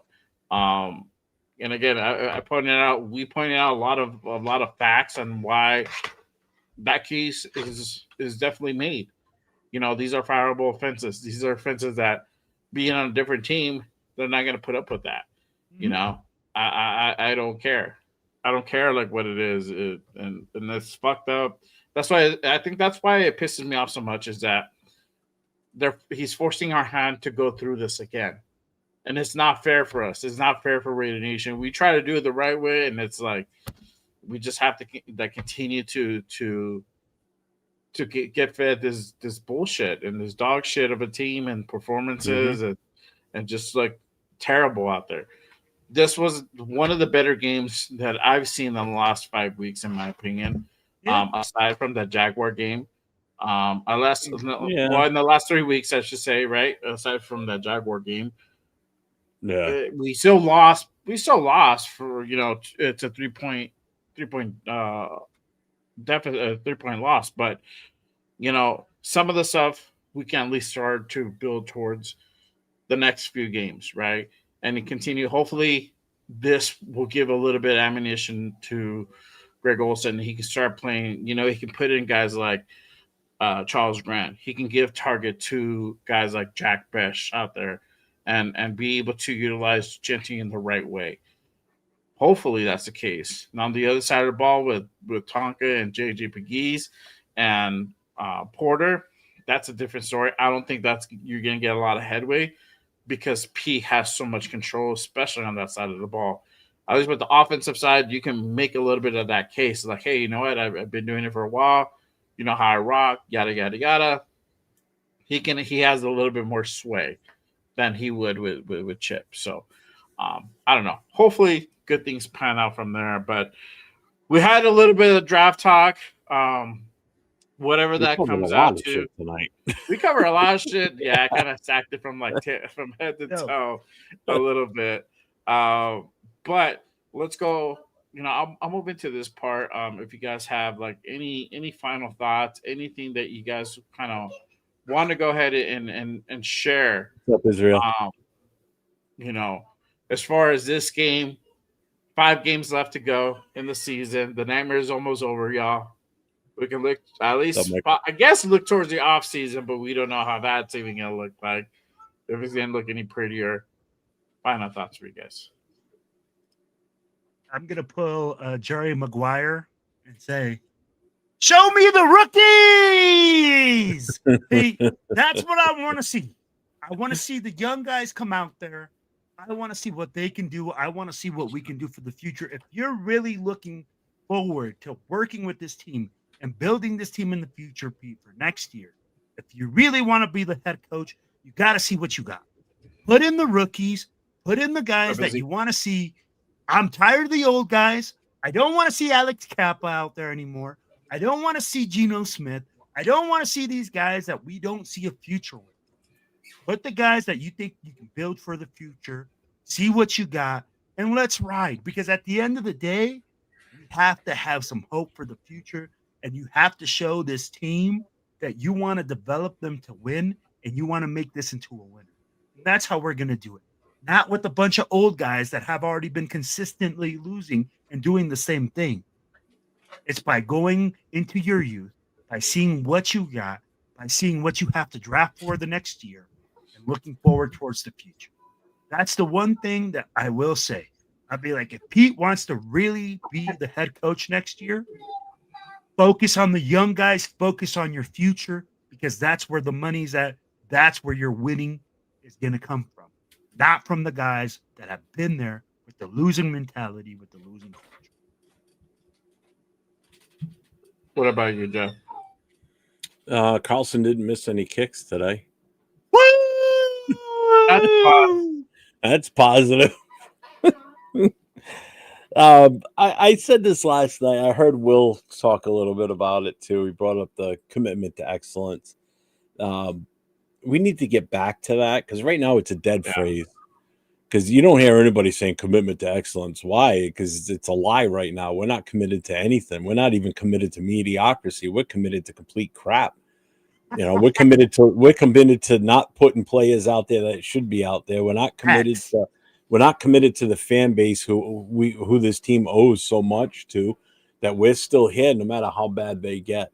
I want us to get back to where we're using the commitment to excellence, where the team is oozing that commitment to excellence and the bleeding the silver and black. You know, that the fans are the only ones that are proving any type of commitment to anything. We're committing to ourselves, to our other fan groups, our booster clubs, our TBH chapters. We're committing to that. We're committing to the fan base. We're doing what we can to keep us sane, I would say. Like Philly, I'm going to the Philly game. I don't even have tickets to it yet. If I get tickets, great. If I don't, I'm pretty much going there so I can meet up with people I haven't met yet, because I know there's a whole Oakland crew coming out here for this. I'm meeting up and I'm spending time with people I've already met when they came out here for the Patriots game. That's what it's all about. You know, because I know I'm not going to see a great game from us out there against Philadelphia. Granted, Philly doesn't look that great right now, but still, I mean, it's going to be cold, it's going to be nasty, and it's an East Coast trip for the Raiders. So we don't do very well on the East Coast travels. So I want to get us back to that commitment to excellence. So that saying means something again, because right now it doesn't mean a goddamn thing. And when was the last time you heard anybody say it? Have you even heard anybody really say it beyond maybe from the front office, the building? No, I haven't heard anybody say it. An apology or something. Yeah. It's a dead saying right now. It means absolutely ugats. It means nothing. It's a 100%. Dead fucking phrase. Yep. Let's get back to it. I want the team to get back to where we can use that again, where it makes 100%. 100%. Yes. I just want us to. What's up right away? I just want us to head back to a way that we can go ahead and start being relevant and be taken seriously, bro. Nobody takes us seriously at this point. Now you be competitive, but take us seriously. We don't even take ourselves serious. How can we take ourselves exactly? 100%. That's my take. So, I just want us to get to that back to that form, whatever that looks like. I don't know whether without Pete. I'm pretty sure it's gonna be without Pete, and it's gonna be ugly. But hey, it is what it is. It's gonna be a lot of work. It's gonna be a lot of. It is gonna be. It's always gonna be. It's always been a lot of work. But the thing is, there's little pieces. If there's a silver lining, the silver lining is this. There's little pieces already here. There's somebody has to be competent enough who has to have the drive and has the passion to want to fix this and make this, because this is a project in itself, and you have to have that person come in and really put their fingers in the thing and really build this out. Somebody said earlier, you got to the whole rebuilding, retool, whatever. Building is a key word. That's the root word. You have to build this out. And So, you have to feel like you're building. That's the yes. thing, Jay. You said such a key thing. It's not going to be easy. It's going to take a long time, but Raider Nation has been patient in mediocrity. If they start seeing that we start stacking at least 1 or 2 wins a year, Raider Nation will be patient because you're seeing wins, because you're seeing progress. But when you don't see any progress and all you do is see regression, that is Or the even if you don't see the wins right away, and sometimes those wins don't come right away. Sometimes they do take a year to develop. You can do the visual test from the Yes. gameplay. If these games were Yes. tight, if these games are competitive, where you're battling back and forth, and you lost these games by a field goal, a touchdown, where they were that close, not getting blown out 31-0, not getting blown out by like 20 plus points, that would be a different fucking story. And that's why we're saying we are worse. We look worse than we were last year. That has to change. That's why the argument for Pete not being here next year is so strong because of that. There has Yes, been sir. no improvement forward. To give him this man another year time to try to figure it out and try to improve things, where he had this year at least to like lay the base foundation to either get us to the same point we're at last year or slightly better. And if he hasn't done that, that goes to show he's not the one for this job. That's just what it is. The writing's on the wall. You guys can either accept or you don't. That's just how it boils down to. And I think this regime knows it.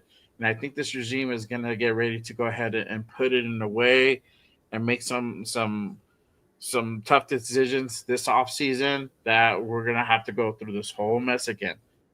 And it sucks. It sucks. It's gonna suck. But hey, gotta do it. I just hope if they just do it, just get it all done and over with. Don't hesitate. Got everything. Start from new.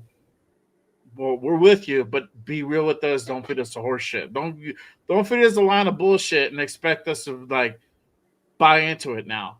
Because now you've already used that card up. You can't that card is done with. So everything is going to be scrutinized. Everything is going to be taken with a grain of salt from the majority of the fan base. That's just common nature. So I just hope they do it the right way. So Yes, sir. see what happens. Agreed. Got the Broncos the following week on December 7th. We're hosting them in Vegas. We'll see how that goes. Me, Jeff, Leo, and Nate, we're going to go ahead and break all that down. The preview show on Wednesday coming up. So make sure you guys go ahead and pull up for that one. That's going to be, again, same bad channels, different bad times. It's going to be, let's say, 7 p.m. Pacific. Might be a little bit sooner on the Let's say. Let's say. I don't know. We haven't come in an agreement. We say 6, then we say 7. I don't know. I'm going to just say 7. We've been running with 7 the last few weeks, so we're going to say 7. If it's earlier, cool. We'll let everybody know. Make sure you guys go ahead and pull up. Tap into each my channel, Jeff's channel, and then obviously my guy Will's channel, Silverback Radio Podcast. We're going to go ahead and talk about what you guys have lined up for the week, upcoming shows. Let me go ahead and find the banner for it. But what do you guys have coming up as far as in shows? You want me to go first?